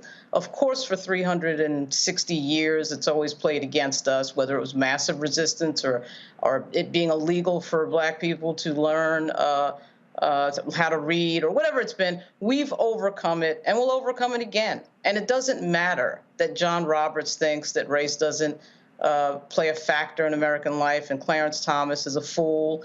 It really doesn't matter. In the end, we'll make it. To your point, Roland, you made a point about how there's so many successful people out there who have not gone to these Ivy League schools and make it anyway. Because, of course, success is not just built on some degree that you have from an Ivy League school. We see so many people like Malcolm X or somebody like that they're making it because of determination and grit and intelligence and hard work, and it has nothing to do with anything. But if you're on the Supreme Court, so many of these people are baked into this notion, particularly in the Supreme Court, that you have to go to a certain school to make it. I mean, lawyers are particularly geared for thinking that way. So this isn't really a surprise, but it really doesn't bother me. There's a little piece of me, actually, that's kind of oddly glad that it happened, because now we don't have to hear about this constant ridiculous idea that we're not qualified somehow because we got into a school. I mean, affirmative action, you might get into the school, but affirmative action is not going to take your test. It's not going to pass the bar for you. It's not going to get your A's and B's that you have to get when you get into the school. And there's that sort of idea in everybody's head that just getting in, of course, is the entire trick, which typically it is. Absolutely. All right, folks, hold tight 1 second. I got to go to a break. We come back. I want to read what Michelle Obama posted on social media. But what's really key is, I think, the last part where she actually gave a call to action to her followers. That's next on Roland Martin Unfiltered on the Black Star Network. Hey, folks, the conversation we're having right now, nobody else is having. I see thousands of y'all right now on YouTube. You're on Facebook. You're watching on Twitch, Instagram, the Black Star Network app. I can't tell you enough why your support matters. Okay, and I mean, look, what we're doing here, no one else is doing. Look, I'm here at Essence Festival. You know what? One of my guys, one of my advertising guys, was at an event, and you know, a lot of these major companies announce 5-year commitments, millions of dollars. But the reality is, there is no other black-owned media company that is doing the number of daily news and information that we're doing here at the Black Star Network. Nobody else. Byron Allen's not doing it. Black Enterprise is not doing it. Essence is not doing it. Blavity is not doing it. Urban One is not doing it. We are. Okay, we don't spend all our time focusing on sports, entertainment, and gossip, and hair and makeup, and all that sort of stuff. We are talking about the issues that matter. And so we really need your support. Again, our goal is to get 20,000 of our followers contributing on average $50 a year. That's $4.19 a month, 13 cents a day. I'll tell you right now, I'm looking right here. It's more than 3,000 people who are watching us as we speak on our YouTube channel, and then we got people watching on the other ones. If every single one of the individuals on our YouTube channel gave $50 to the show, we would raise $150,000 today. That's just real. That's just real. And so your support is critical and it matters. And so if you want to give, please do so. P.O. Box, check-in money orders to P.O. Box 57196, Washington, D.C., 20037-0196. Cash App, $RM Unfiltered. PayPal, R Martin Unfiltered. Venmo is RM Unfiltered. Zelle, Roland at RolandSMartin.com. Roland at RolandMartinUnfiltered.com. And so, of course, and again, Zelle, Roland at RolandSMartin.com, Roland at RolandMartinUnfiltered.com. Let me just give a shout out to the folks who've given during the show. I appreciate Ernest, Jacqueline, Sherlyn, Carrington, Kareem Brooks, Norminke Holmes, Colette, Charlene Perry, let's see here, Donald Rush, Gerald Gilmore, Gregory Kelly, Richard McGregory, Tommy Williams, Charles Slocum, Ronald, thank you, and Antoine Brand, Tiffany Tolder. Thanks for contributing during our show. Anybody who gives will get a personal shout out as we're live. Folks, I'll be back in a moment. Hatred on the streets, a horrific scene, a white nationalist rally that descended into deadly violence. White people are losing their damn minds. As an angry pro-Trump mob storms the U.S. Capitol, we've seen We're about to see the rise of what I call white minority resistance. We have seen white folks in this country who simply cannot tolerate black folks voting. I think what we're seeing is the inevitable result of violent denial. This is part of American history. Every time that people of color have made progress, whether real or symbolic, there has been what Carol Anderson at Emory University calls white rage as a backlash. This is the rise of the Proud Boys and the Boogaloo Boys. America, there's going to be more of this. Here's all the Proud Boys, guys. This country is getting increasingly racist in its behaviors and its attitudes because of the fear of white people. The fear that they're taking our jobs, they're taking our resources, they're taking our women. This is white fear.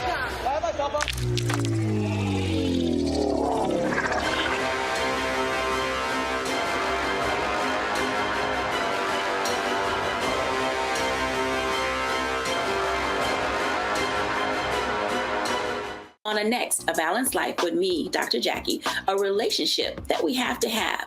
We're often afraid of it and don't like to talk about it. That's right, we're talking about our relationship with money. And here's the thing, our relationship with money oftentimes determines whether we have it or not. The truth is you cannot change what you will not acknowledge. Balancing your relationship with your pocketbook. That's next on A Balanced Life with me, Dr. Jackie, here at Black Star Network. Hi, my name is Freddie Ricks. I'm from Houston, Texas. My name is Sharon Williams. I'm from Dallas, Texas. Right now, I'm rolling with Roland Martin, unfiltered, uncut, unplugged, and undamn believable. You hear me?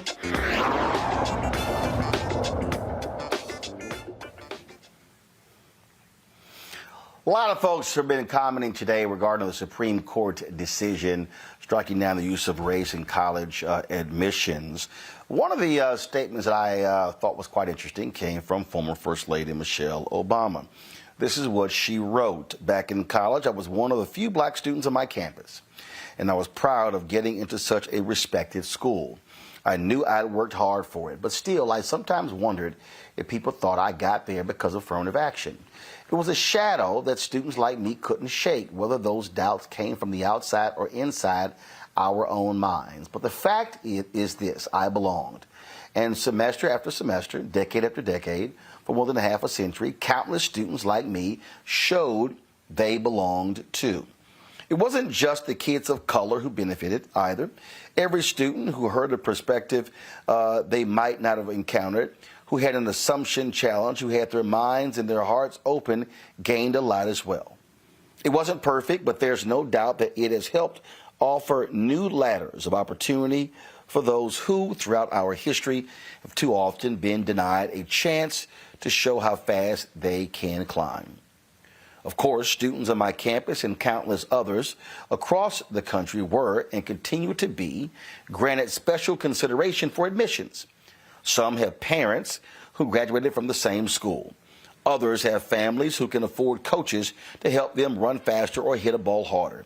Others go to high schools with lavish resources for tutors and extensive standardized test prep that help them score higher on college entrance exams. We don't usually question if those students belong. So often we just accept that money and power and privilege are perfectly justifiable forms of affirmative action, while kids growing up like I did are expected to compete when the ground is anything but level. So today, my heart breaks for any young person out there who's wondering what their future holds and what kinds of chances will be open to them. And while I know the strength and grit that lies inside kids who've always had to sweat a little more to climb the same ladders, I hope and I pray that the rest of us are willing to sweat a little too. Today is a reminder that we've got to do the work not just to enact policies that reflect our values of equity and fairness, but to truly make those values real in all of our schools, workplaces, and neighborhoods. If you're interested in supporting organizations who have long been advocating for this cause, check out UNCF, Hispanic Scholarship Fund, APIA Scholars, American Indian College Fund, the Dream US, Thurgood Marshall College Fund. That to me, Reese, I think is important in that what the First Lady is saying. We can sit here and yell, holler, and scream, but we got to take action. And so for her to millions of followers to recommend those institutions, I think is an appropriate response because the work still has to get done and the folks still got to get educated. Absolutely. Like I said, Black folks is going to find a way to make a way out of no way. But I also want to say, and I say this not in response to First Lady Michelle Obama because I have the utmost respect for her, but respectfully, let's also normalize not giving a fuck how white people think we got our asses in a room, whether that's a school, a boardroom, or any situation, because they ain't thinking two times about what we think about how they got there. So, this whole notion of, our affirmative action was a dark cloud over Black students. Who gives a damn? At the end of the day, did you get an advantage or not? If you did, then that's all that matters. And that's something that white people have figured out. And they do it shamelessly. They take advantage of every single leg up they have, and they turn around and say that they got that advantage because they're the best. They're the best because they're rich. They're the best because they're white. It's not about a test score with them, and it's not about a GPA. It's I'm white, I won, so by default, I deserved it. And I want us to normalize that attitude within our community. Whatever we can do to get ahead, and I'm not saying step all over people, but if we're in the room, then we belong, and that's all that has to be proven to anybody. So yes, let's do this call to action, but we also need to change, and we've talked about this throughout the show, the mentality that goes into wanting acceptance, wanting to prove that we deserve and that we belong. We don't have to prove shit to anybody, just like the same people we so-called trying to prove ourselves to don't feel like they have to prove anything to us. That's right. See, that was a thing for me. That was a thing for me, Greg. You know, Clarence Thomas, that was always his deal. Part of this thing is that, you know, his hatred of affirmative action because he felt like what the white kids were saying about me when I was at Yale, and that cheapened my degree. Yeah, but you wrote that damn elitist-ass degree to the Supreme Court. So stop fronting. And the thing for me is, I'm like Reese, Greg. I didn't give a damn what no white kid at Texas A&M thought. Here's the crazy part. I've said stuff. I got white folks who they were trying to call me affirmative action baby when I was at CNN. And you know what? I wasn't about to sit here and go, how dare you call me the affirmative action baby? I've done this. All I simply did was what Della Reese said in the Harlem Nights. Kiss my entire ass. Period. Right.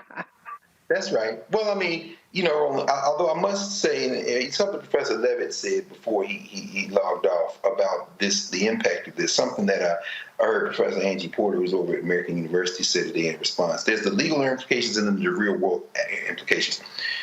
Okay, higher education is one thing, but these corporations, these companies take their cue in terms of affirmative action from these types of decisions. So now everybody who's brushing up their resume, who's going in for an entry-level position or internship, needs to be very nervous now about these places that now are going to take this and say, oh, that's the signal? Well, that's why Biden said, don't you corporations do this, because he absolutely knows they're going to do it. But this not giving a damn is really central. Clarence Thomas is a deeply traumatized man. His blackness is drawn from what he thinks white people think about blackness. The way he talks, color of his skin, the approach, and you know, that's why we talked with Corey Robin, who wrote the book The Enigma of Clarence Thomas, on the Black Table. He is a black nationalist, but his blackness is a figment of the white imagination. He thinks he's helping black people, absolutely, and that's basically, he just showed who he wrote into the Supreme Court. But at any rate, it's a good article in the recent issue of New York Magazine about those two, Clarence and Jenny Thomas. But Reese, when you talk about not giving a damn, that's critical, and that was a lovingly kind of corrective to the First Lady. Because in a generation before Michelle Obama went to Princeton, after they became co-ed, Sonia Sotomayor graduated from Princeton, class of 76. One of the first places she came after she was sworn in as an Associate Justice of the Supreme Court was Howard Law School. And I sat in an auditorium with those law students and listened to her say that she wanted to do something about the class elitism on the Supreme Court. Because everybody's either Harvard or Yale, they're either Catholic or Jewish, they went to these exclusive schools, and she wants to diversify the clerks. The first question that she was asked that day was by a young man that said, I want to be a clerk. So what do I need to do? And she gave an excellent answer about being able to read and write beautifully and loving the law and all that. She still ain't hired no HBCU clerks, to my knowledge. Guess who ain't hired no HBCU clerks in her first term either? Ketanji Brown Jackson, all Harvard. My point is this. Michelle Obama wanted something coming out of the South Side of Chicago, and she got it, to Reese's point, at Princeton. She got access to the privilege, the very privilege that she balanced in that message by saying, here are all the institutional supports for places where people don't have the privilege that you should support. But I'm going to end with this. There's a certain gaslighting among the black elite who appoint themselves as proxies for the race, and in fact, you don't see them do a whole lot for the race. Because the last I checked, Roland, your black-owned, black-operated, black-as-hell content network has yet to have the sit-down with either the former First Lady or the former President of the United States, who are so rah-rah about race, except when it comes to sharing some of that Netflix money or something. So, I mean, see, so I'm always a little wary of them Negroes that get in the room and don't bring nobody else with them. I'm going to stop right there. Well, look, I mean, you're absolutely right. I attended the Global Black Economic Forum that Essence Ventures put on today, and was here. It was in the Four Seasons Hotel, and the ambassador to the United Nations spoke. Again, Vice President spoke. I think it's taking place tomorrow, and there were. First of all, it wasn't. I don't even know if there was registration. It may have been. There may have been a cost associated with it. And I was sitting there, and I was looking around the room, and a number of people in the room who I knew, I've talked to over the years, and folk who were working in corporate America. And the conversation was a Black Economic Forum. And even when the vice president was speaking, I was remarking to the guy sitting next to me. They were talking about, economic opportunities in Africa and whatever. And I turned to him, I said, 95% of the black-owned businesses in America do less than $5 million in revenue. 95%. If you look at the Executive Leadership Council, the black corporate group, their own internal study shows how many of those black folks are booted out of corporate America before they reach 60. Booted out. He sort of hit the glass ceiling. And so to the point that, Greg, that you were making, and just sort of just how I absolutely feel. My whole deal is, if you become one of those elite blacks and you're operating in rarefied air, the question is, how are you connecting with those of us not at 30,000 feet? How are you saying, I'm going to bring people along with me? I say this all the time. If you're in a company, I just don't want to see the black people who you have in executive positions. I want to know who's getting the contracts, who's getting the money, who's getting the catering contracts, who's getting the transportation contracts, that's the whole deal. At some point, if we're going to be sitting here talking about, Lauren, how do we move in privileged circles? How do we operate in elite institutions? Who's benefiting from us attending a Harvard or Yale? Are the individuals benefiting, or we're benefiting as a collective? Are people truly maximizing the opportunities to open up new opportunities? I say this all the time to the black people who work at these ad agencies. What are you actually doing for black-owned media? Or are you just simply there to check boxes? And so that's what this whole thing boils down to. Greg, we didn't get an interview with the president when his book came out. We didn't get one with the First Lady when her book came out. And even in the last year of the White House, the First Lady told me specifically, out of her own mouth, 2 consecutive years, that she was going to do a sit-down interview with me before they got to the White House, and it never happened. So I don't know why, but my whole deal is, I tried, I was available, they never called. Ain't like folk didn't have my number. So that to me, Lauren, we as African Americans, and I'm gonna bring Dr. King here. Clarence Jones said in his book, King met with him, and Clarence was like, yo, I'm good. I'm making money as a corporate attorney. I'm all right. King gave a speech the next day, and Clarence Jones said King was basically talking to him saying, just because you're doing well in your field don't mean that you can't help the rest of our people. That really has to be our state of mind. And so that's how we must approach, I think, this and also other issues. Lauren, go ahead. Yeah, I mean, that's deep. I mean, there's so much to say there. I just know in my experience in all the places that I've worked, whether it's ABC or USA Today or whatever, it wasn't the boule crowd that was helpful to me. It was typically people who were blue collar, who had to work their way up, that went to some community college and then transferred after 2 years into another school and had the life experience that sort of taught them that I got to help other people. Now, sometimes it's somebody in the boule crowd. Sometimes it is somebody from Harvard. You just never know in life. But what I find is that's generally not the case. But, I mean, us working as a collective has always been a huge challenge. It's something that we need to deal with. To get back to a few things about this Michelle Obama statement that you put up before. I mean, as I think everybody on the panel knows, she went to Princeton, which is like probably less than 5% black. To echo Reese's sentiments once again, I mean, this idea that you're going to make me feel inferior, you're going to make me feel like I shouldn't be in the room, or I'm going to be thinking about what other people, I really could not give an F. I really could not. Half the time, we're the smartest person in the room in a place like Harvard and Princeton, because we got to be perfect to get in there. They get in on legacy. They get in on athletics. They get in on some nonsense. They're a donor, whatever. Trump's freaking son-in-law, whatever. So the 5% of black kids you see walking around on a Harvard, Princeton college campus, they're like the cream of the crop in the entire country.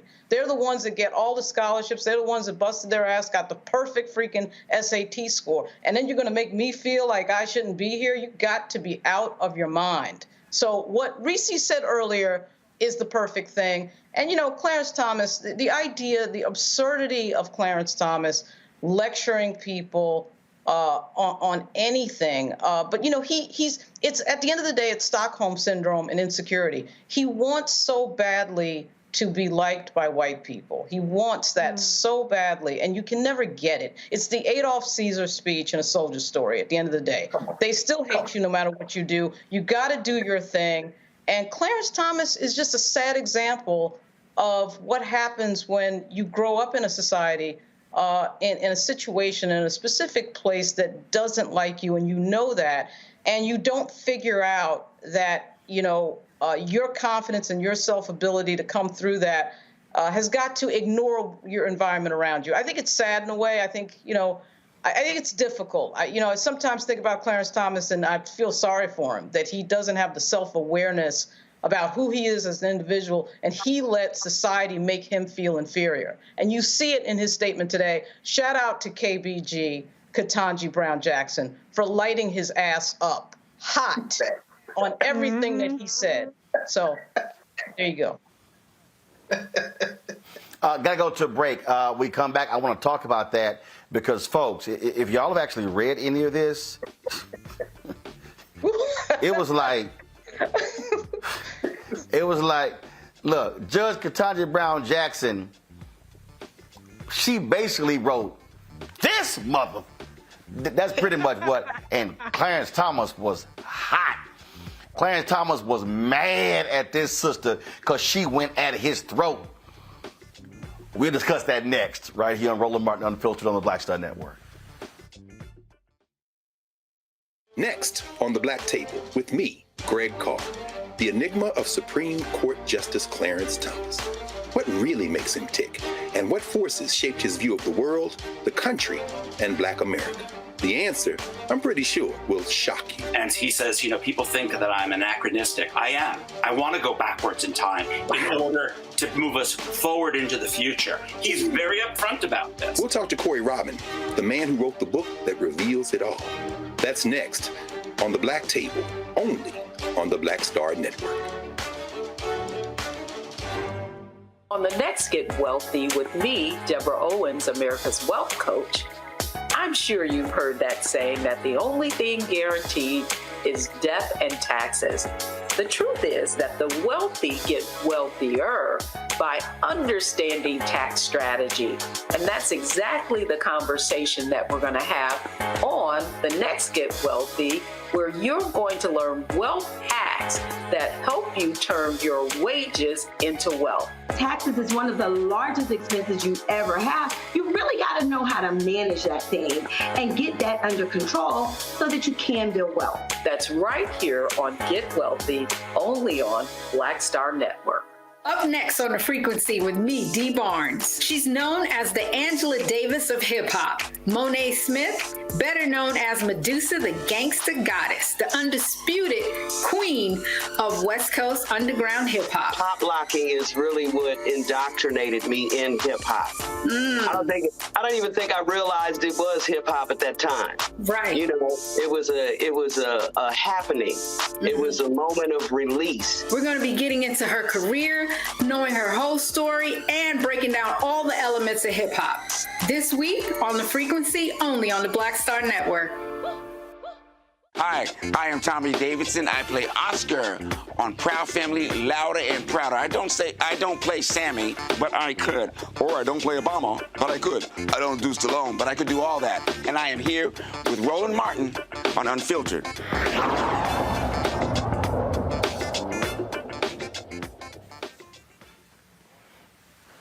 Man, let me tell y'all something. A lot of times when you read these Supreme Court decisions, your eyes just sort of gloss over. But man, rarely do we get to see these justices duke it out.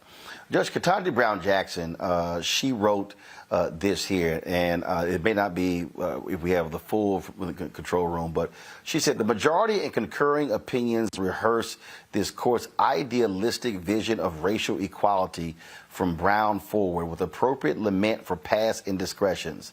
But the race-linked gaps that the law, aided by this court, previously founded and fostered, which indisputably define our present reality, are strangely absent and do not seem to matter.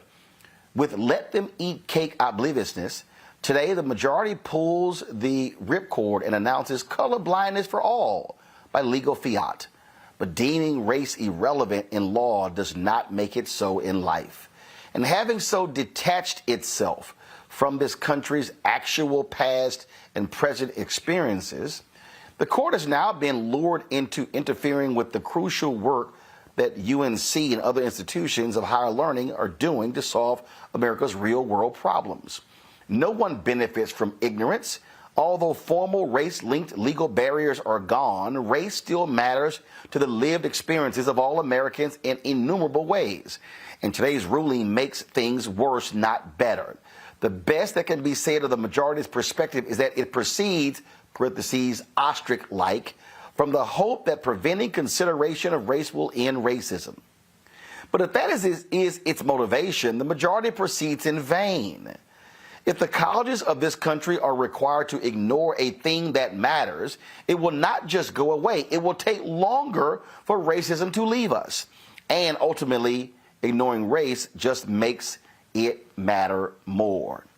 Y'all, she was in the pocket today. Can you say Clarence Thomas was a little hot? Let me just read for you.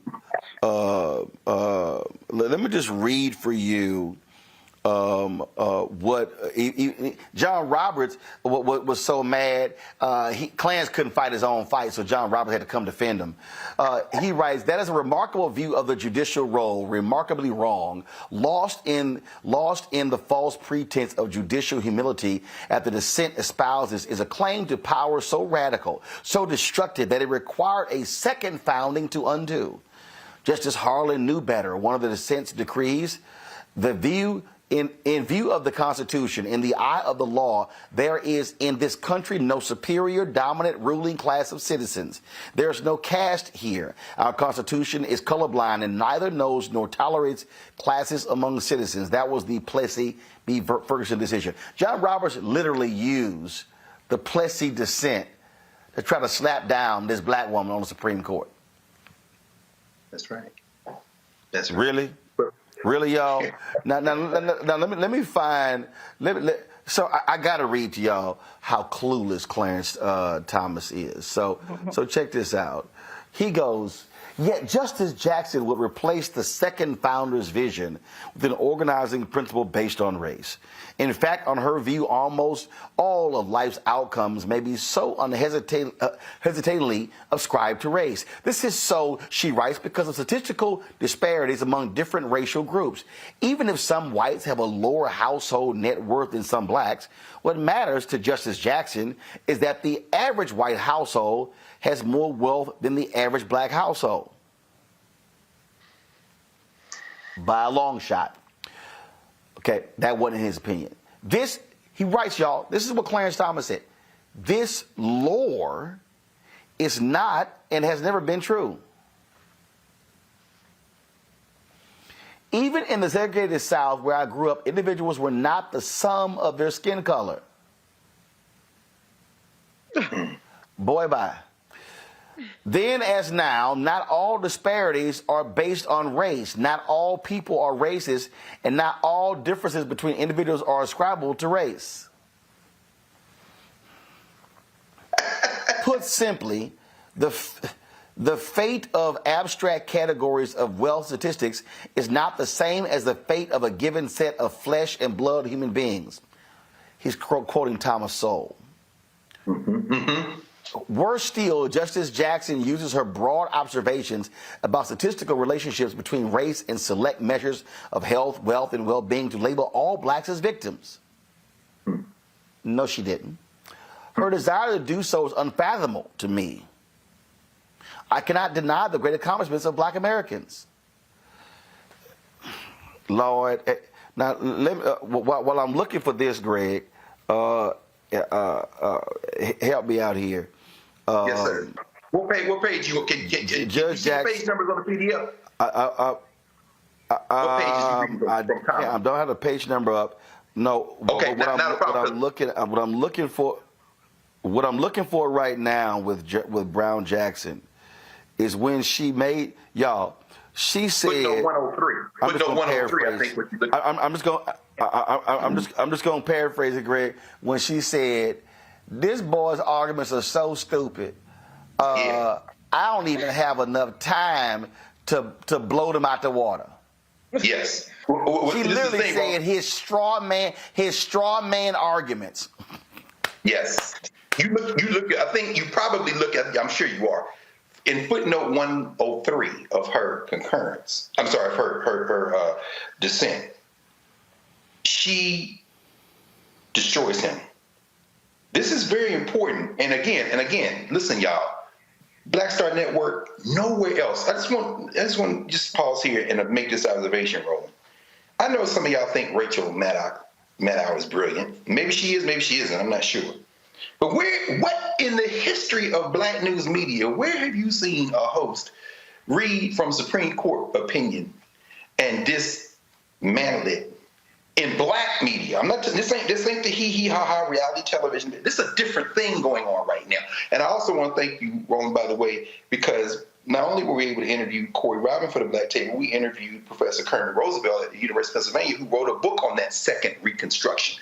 Only on the Black Star Network are you going to get behind this noise to deal with what Ketanji Brown Jackson is dealing with. In footnote 103, what she says is Clarence Thomas made up an opinion in my name and then attacked it. So she says Justice Thomas's prolonged attack, ante at pages 49 to 55, responds to a dissent I did not write in order to assail an admissions program that is not the one UNC is crafted. She called that MF as chasing a pink elephant. She said, so what is the pink elephant? A pink elephant argument is when you say, don't think of a pink elephant, and all you can think of is pink elephants. She says Clarence Thomas made up a concept of race in his mind that he's obsessed with that doesn't exist in reality, and then he tried to make me up to attack me, and then she dismantles him. Clarence Thomas is sick. And Ketanji Brown Jackson was on him like Omar was on everybody in The Wire. She brought the pump shotgun for his ass. I think that's probably what I think maybe that footnote you're looking for. Footnote 103 is on page 20. Oh, no, right. I love this here, Reese. She says, Justice Thomas ignites Justice Thomas ignites too many more straw men to list or fully extinguish here. The takeaway is that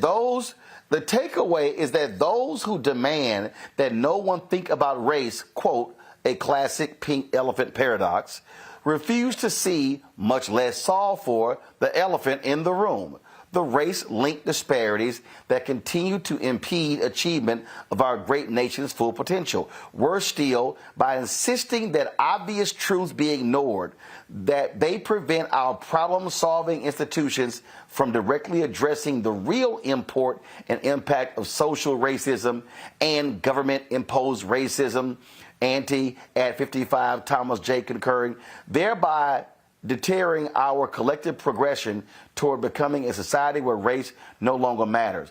I mean, she was like, boy, you just offering straw man arguments that don't amount to nothing, and I just don't even have enough time to extinguish them here.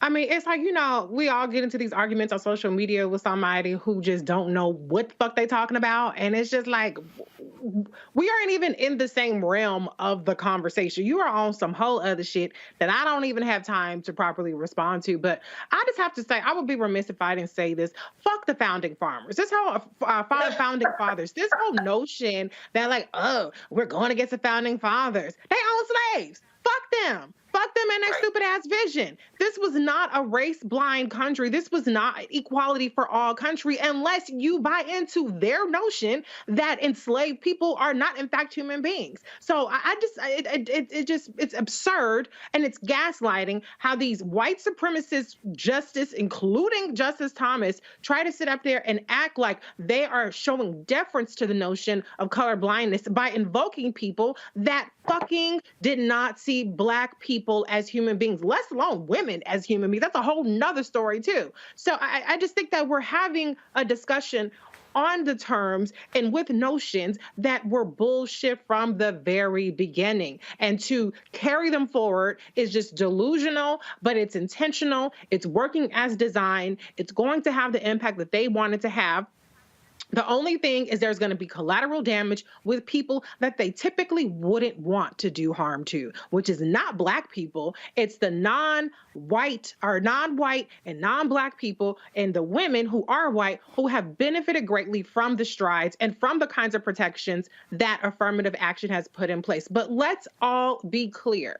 Black people still had to work 10 times as hard. I remember when I was applying for jobs, moving to the DMV, I took my race off of applications and I immediately started getting more calls back because I bought into the notion of diversity and equity. I'm Black. That's going to help me. Shit. It sure the fuck didn't. As soon as they didn't know if I was a Black girl, I got all the damn calls. And so we know as Black people in this country, when we're going for a job, when we fill out those applications, if you check Black, you definitely not getting ahead, despite what these white propagandists and racists have been trying to tell us and shove down our throat about how diversity and inclusion is disproportionately impacting us. It hasn't. So go to hell.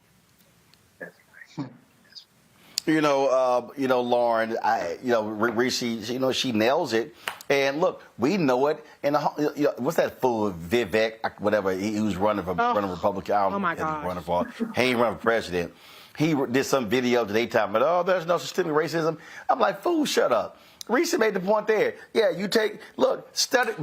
colorblind studies have been done. Exact same resume, white sounding name, Black sounding name. The white person got 50% more callbacks than the Black person. So let's sit here and play this silly little game. We know what these cats are doing.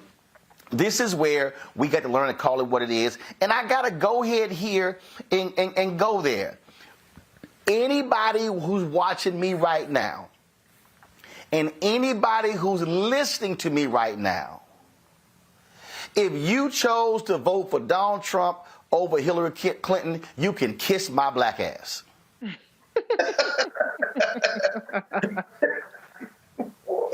Because all of those folks who got caught up in Bernie didn't get the nomination, I ain't vote for Hillary, guess what? That's how we got today's decision. How about that? And let me be perfectly clear, Hillary wasn't no perfect candidate, ain't no perfect candidate. But I know she damn well was better and smarter than Trump. I know damn well she would have never appointed a Neil Gorsuch, a Brett Kavanaugh, a Amy Coney Barrett to the Supreme Court. And so, again, all y'all folk who commenting today on this decision, and if you kept your sorry ass at home, and if you didn't register, and if you did vote, and you voted for Trump over Hillary, kiss my ass. You sound like the dude, Latino dude, who used to clean, he used to do some yard stuff or whatever. I can't remember what he did. It clipped some inside. I don't know, my wife hired him, I don't know. And so, he was a big-ass Trumper. Oh, man, he loved him some Donald Trump. Until Donald Trump started deporting that ass. And when Donald Trump started going off on them damn immigrants and building the wall, it's amazing how his tone changed on his Facebook page. And guess what? That's why we use hashtag, we tried to tell you. So again, if you one of those folks who complaining after the fact, just like all them white women were whining outside the Supreme Court in the Dobbs decision, shut your ass up, because today is what happens when you do not vote. That's real. Lauren, go ahead. Yeah, I mean, I do think about Robbie Mook today. I think about Robbie Mook a lot today, because it is the moment created by Hillary Clinton losing.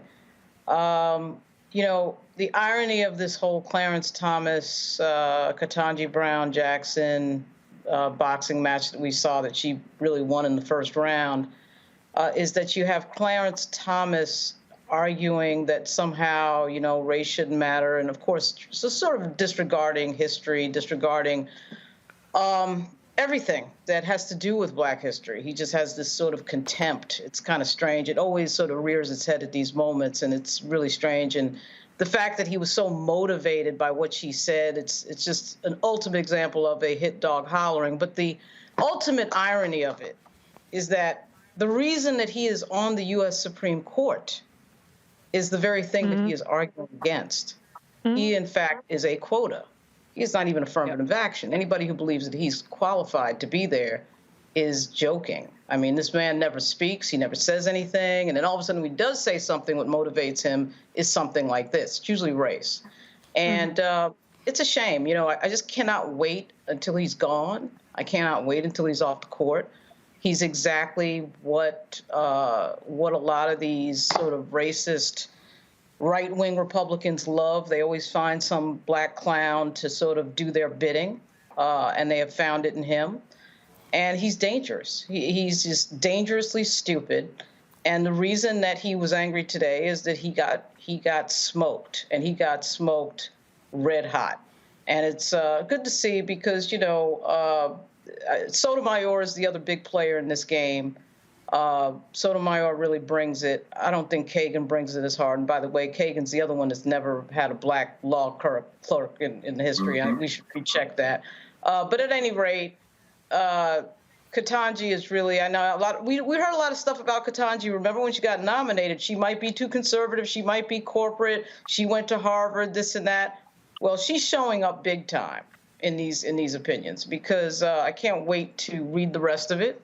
But what I've already read shows me that this was a great pick. This was a great moment for President Biden. Indeed. Folks, I got to do a quick break. When we come back, we do have to pay homage to Christine Farris, the last sibling of Reverend Dr. Martin Luther King Jr. She passed away today at the age of 95. We'll tell her story next. Roland Martin Unfiltered on the Black Star Network. When you talk about blackness and what happens in black culture, we're about covering these things that matter to us, speaking to our issues and concerns. This is a genuine people-powered movement. There's a lot of stuff that we're not getting. You get it, and you spread the word. We wish to plead our own cause. Too long have others spoken for us. We cannot tell our own story if we can't pay for it. This is about covering us. Invest in black-owned media. Your dollars matter. We don't have to keep asking them to cover our stuff. So please support us in what we do, folks. We want to hit 2,000 people, $50 this month, raise $100,000. We're behind $100,000, so we want to hit that. Y'all money makes this possible. Checks and money orders go to P.O. Box 57196, Washington, D.C. 20037-0196. The Cash App is $RM Unfiltered. PayPal is R Martin Unfiltered. Venmo is RM Unfiltered. Zelle is Roland at RolandSMartin.com. On the next Get Wealthy with me, Deborah Owens, America's Wealth Coach, I'm sure you've heard that saying that the only thing guaranteed is death and taxes. The truth is that the wealthy get wealthier by understanding tax strategy. And that's exactly the conversation that we're going to have on the next Get Wealthy, where you're going to learn wealth hacks that help you turn your wages into wealth. Taxes is one of the largest expenses you ever have. You really got to know how to manage that thing and get that under control so that you can build wealth. That's right here on Get Wealthy, only on Black Star Network. What's up, everybody? It's your girl, Latasha from the A. And you're watching Roland Martin Unfiltered.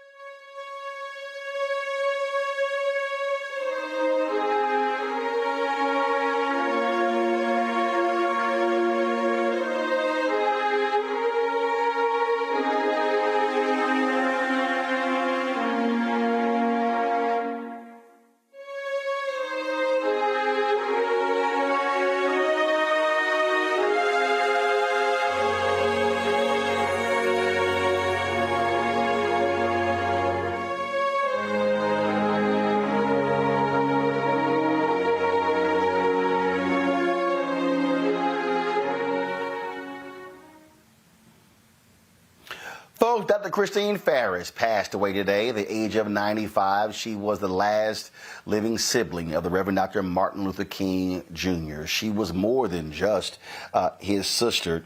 She was the first child of Martin Luther King Sr. and Alberta Williams King. She earned a bachelor's degree in economics from Spelman College and later master's degrees in social foundations of education and special education from Columbia University. She was a founding board member of the King Center, founded by Dr. King's wife, Coretta Scott King, in 1968. That same year, they began a memorial library documenting Dr. King's journey in the civil rights movement. She was one of the longest-serving tenured professors at Spelman College, teaching at the All-Women's Institution for more than 5 decades. Was also one of the longest-serving members of Ebenezer Baptist Church, where her grandfather, father, and brother served as pastors. The family's going to hold a news conference tomorrow at the King Center at 11 a.m. Eastern. Farris spoke at the dedication in 2011 of the MLK Monument in Washington, D.C. I stand as the person who knew Martin Luther King Jr. longer than anyone now alive. In fact, I was there in our home the day that he was born on January 15, 1929. He was my little brother, and I watched him grow and develop into a man who was destined for a very special kind of greatness. It's been quite a journey from that cold January day more than 82 years ago on down to today, when I first laid my eyes on my baby brother. Now I'm standing here alongside an African American president at the dedication of the Martin Luther King Jr. Memorial on the National Mall. During my life, I witnessed a baby become a great hero to humanity who provides hope and inspiration for freedom-loving people everywhere. So I just want to say to all the young people coming up, great dreams can come true, and America is a place where you can make it happen. And I know that our president will agree with me on this. It wasn't far from here where my brother Martin told America about his great dream for our country. On this day, 48 years ago, the dream of justice, equality, and brotherhood he shared with us on that sweltering August afternoon. It's really the heart and soul of the American dream. It's what this country must always be about, so we can light the way forward to a new era of peace and prosperity for all people in all nations. And I remember another lovely afternoon in 1983 when another president of the United States signed into law a bill to name my brother's birthday a federal holiday. That, too, was a day of hope and healing. I don't think my brother's legacy could get much larger. But I was wrong, because here I am overjoyed and humbled to see this great day when my brother Martin takes his symbolic place on the National Mall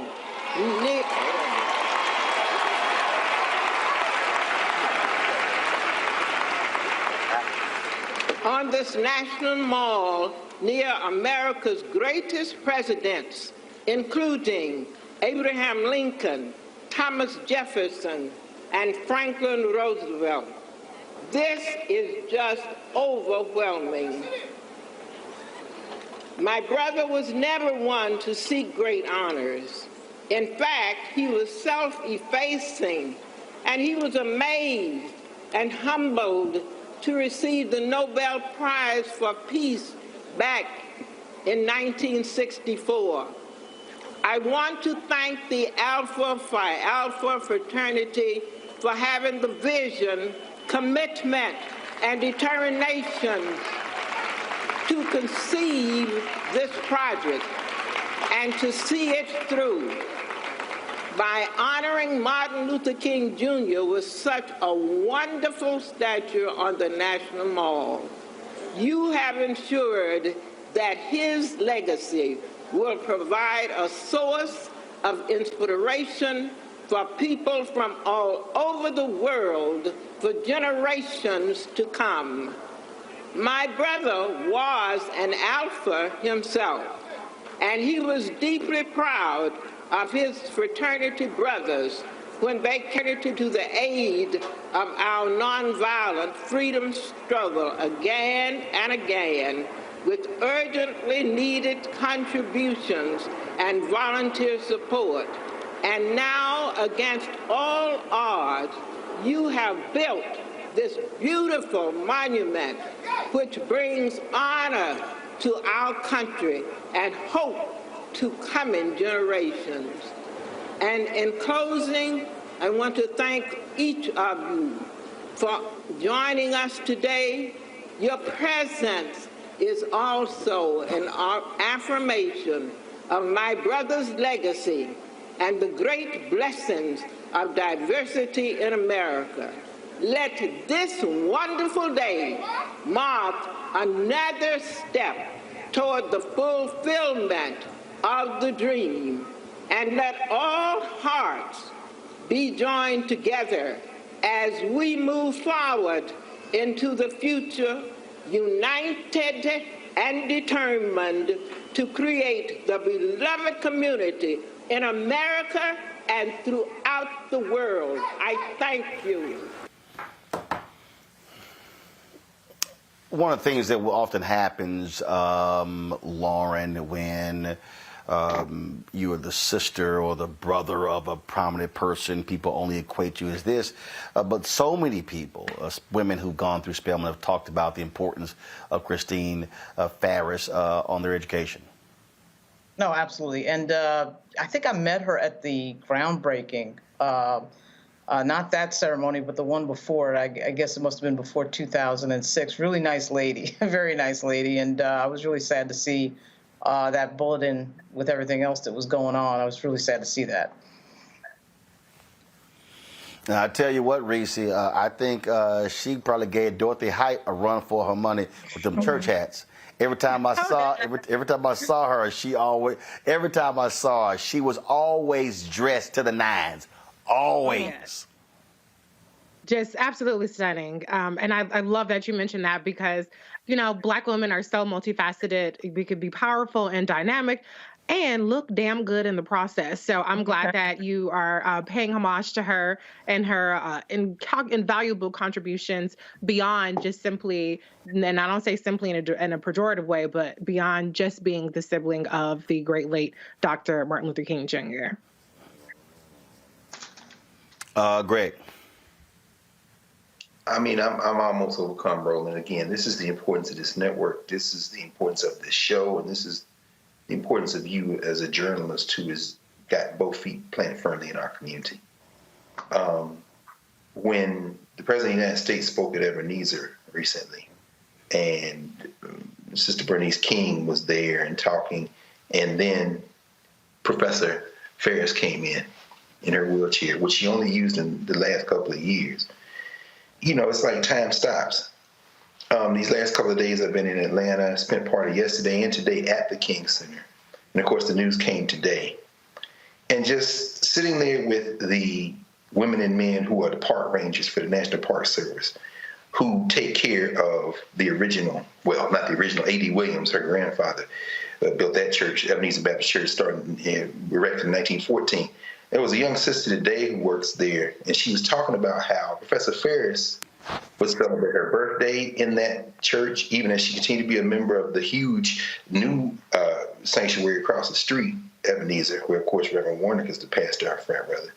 She said that, students from the Atlanta University Center would perform at the Legacy Church, Ebenezer. And to a person, the sisters who run the bookstore next to the King home, the brothers who work outside and maintain the King campus, the King Center campus, they talked about Christine Farris. This sister who spent, as you say, 5 decades on the campus of Spelman College, listening to students at Spelman, knowing that she took that job in 1958 to teach freshmen reading and expanded that literacy quest over decades, to not just Spelman students, but to many others. Condolences to her children, to her niece and nephews. Condolences to everyone whose lives that she touched. Her husband, Isaac Farris, and of course, Roland, you know better than I do, brother, because you were just down here. You've been over here many times. Auburn Avenue, Isaac Farris, her husband, who worked for the Atlanta Daily World. When you see Christine Farris, you don't just see an individual. You see institutions and the power of institutions to shape lives and to continue to shape lives. This, if she were white, this would be all over all of the press everywhere. But because she is Black, it falls to the Black Star Network to do what you do every time one of our giants makes transition, which is to pause to the passing of a giant. So I wish I could be there tomorrow for the family press conference, but in a way it doesn't matter because her legacy lives in us. And thank you for doing this, brother, as always. Christine King Farris passed away at the age of 95, and so we certainly honor her. Lauren, Reese, Greg, I appreciate it. I want to thank our president and legal panel that was on with us as well. Great conversation. And again, a conversation you're not going to get anywhere else. If you want to understand why Black-owned media matters, and let me be real clear here, kill the music.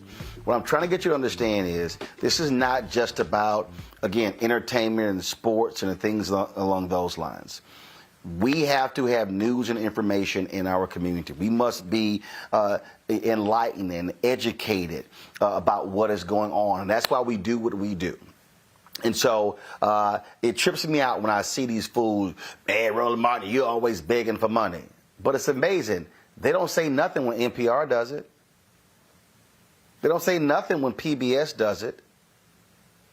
Yet here we are, trying to walk in the footsteps of Frederick Douglass and Ida B. Wells Barnett and John H. Johnson and Robert Abbott and Charlotta Bass and all of the historic folks who've been in the Black press operating in the 21st century.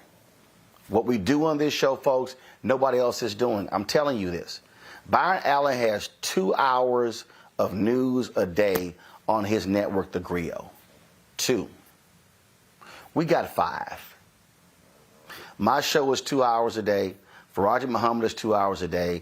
And then we have a weekly show. So whether it's Deborah Owens, Jackie Hood Martin, whether it's Greg Carr, whether it's Stephanie Humphrey, whether it's Dee Barnes, y'all, that's 5 hours of Black-owned news and information every single day. That's why Black Star Network matters. So first and foremost, we're almost at 1.1 million subscribers on YouTube. We need you downloading our app. We own it, we control it, and that's critically important. So please do so. Download the Black Star Network app, Apple phone, Android phone, Apple TV, Android TV, Roku, Amazon Fire TV, Xbox One, Samsung Smart TV. Your dollars matter. Please give to us. I can't tell you how critical this is. Look, I know I'm the one who has to pay the bills. I know when I have to make cuts or not spend on certain things to conserve money. And so your resources matter. Our fan base matters. Our monthly expenses for everything, y'all, is $195,000 per month. And that's staff, and that's salaries, and that's our rent. That's the live view unit I'm using. That's cameras, and that's everything. And so the cost is real. And so when you contribute, you absolutely are helping us keep these doors open and allowing us to keep telling our story and being unapologetic every single day. Okay, today, y'all, we had Black law professors from Howard University, from Florida A&M University. The Lawyers Committee for Civil Rights under law. Former president of Philander Smith Dillard. Greg Carr from Howard University. ABC, NBC, CBS. They not going to have that many black legal scholars on for the whole week. We had them in 1 hour. So send your check and money order to P.O. Box 57196, Washington, D.C., 20037-0196. Cash App is $RM Unfiltered. PayPal R Martin Unfiltered. Venmo is RM Unfiltered. Zelle Roland at RolandSMartin.com. Roland at RolandMartinUnfiltered.com. Dataless Construction just sent $10, saying keep reporting. Gene sent $45 for the show. We also have Daryl Andre Fund who sent $25. Gilbert Ross sent $10. We got Stacy Sims sent $50. Stephen Love sent $50. Clarita Forbes sent $20. Larney Richardson sent $100. Betty Brown sent $50. Michael Boyd Harris sent $20. Let's see here. LeGrant Elvin, $50. Stephanie Bush sent $55. Charlie Stokes sent $50. Yvette Fennell sent $50. Nate sent $100. Joseph Reed III sent $50. Tanya Mormon sent $50. Let's see here. Derek Blanche sent $5. And again, y'all, Cornell Thomas sent $10. That $5 and $10 matter. Ira Button, $25. Nancy sent $50 saying, love your show. Let's see here. Priscilla G sent $100. LaWanda Rivers, Philip Gary, Yvette Mazzone, Gloria Langley, Sylvia Peraza, Hiram Etienne, Robert Blackwell, Jesse Benefield, Delilah Collins, Devontae Piguet, Shirley Simpson, Keisha Sancho, LaRon Blakely sent $1, said, love your YouTube content. Y'all, that $1 is just as important as $100. Audra James, Brian Hall, Iris Lee, Jermaine Smith, Sherlanne Carrington, all of those folks, Norminke Holmes, let's see here, Colette, Charlene Perry, Scott Von Ruten. I appreciate that. Y'all, I'm telling y'all, all of this absolutely matters. James Fennell just sent $20. I appreciate it. Let's see here. I think I missed Terrell Foster, Bradrick Bennett, Herbie Holland, Russell, Tracy Dupree. Y'all, these people literally giving as I am talking. Russell, $25, great work. Valerie Saunders just sent $50 in. Who did I just miss? Leon Rawson, Keith Lewis, 06. Gloria Langley, Deborah Amos, Stephanie Bush. Let's see, Paul Gamby. All of those people, I'm talking about y'all, as I'm talking, people are literally sending in money. Paul Gamby just sent this. Let's see here. Lomax sent in $50. Thank you for being Black Media. And so Gregory just sent $50. Chris Young just sent $25. Y'all, I'm only going to do this for 60 more seconds. We're way over time. We normally don't go that long. Chris Young just sent $25 for RMU 2023. And so you're seeing Saute Dean just sent. And so you're now understanding Vincent Williams. I appreciate that $4. And so, folks, all of this matters. We are doing the work. And so that's what's important. And so we appreciate Louise sent $20. Y'all, I'm only doing this for 30 more seconds, and then I got to go. I got to get out of here. Charles Berry sent $100. Thanks a bunch. Y'all can give when the show is over. I saw y'all giving on YouTube. I saw folks giving $20 and $50 and $40. I thank all of you on YouTube as well. Thank you so very much who've been supporting us. Y'all, this is why we do the work, because trust me, if we don't build it and if we don't do the work, ain't nobody else going to do it. And I am not interested in asking for somebody else's permission to cover our news and cover our stories the way we want it to be done. Folks, that's it. I'll see you tomorrow. From New Orleans, I'm Roland Martin. Holla! Folks, Black Star Network is here. Oh, no punches! I'm real revolutionary right now. Support this man, Black Media. He makes sure that our stories are told. Thank you for being the voice of Black America, Roland. Stay black. I love y'all. All momentum we have now The video looks phenomenal. See, this difference between Black Star Network and Black-owned media and something like CNN. You can't be Black-owned media and be scared. It's time to be smart. Bring your eyeballs home. You dig?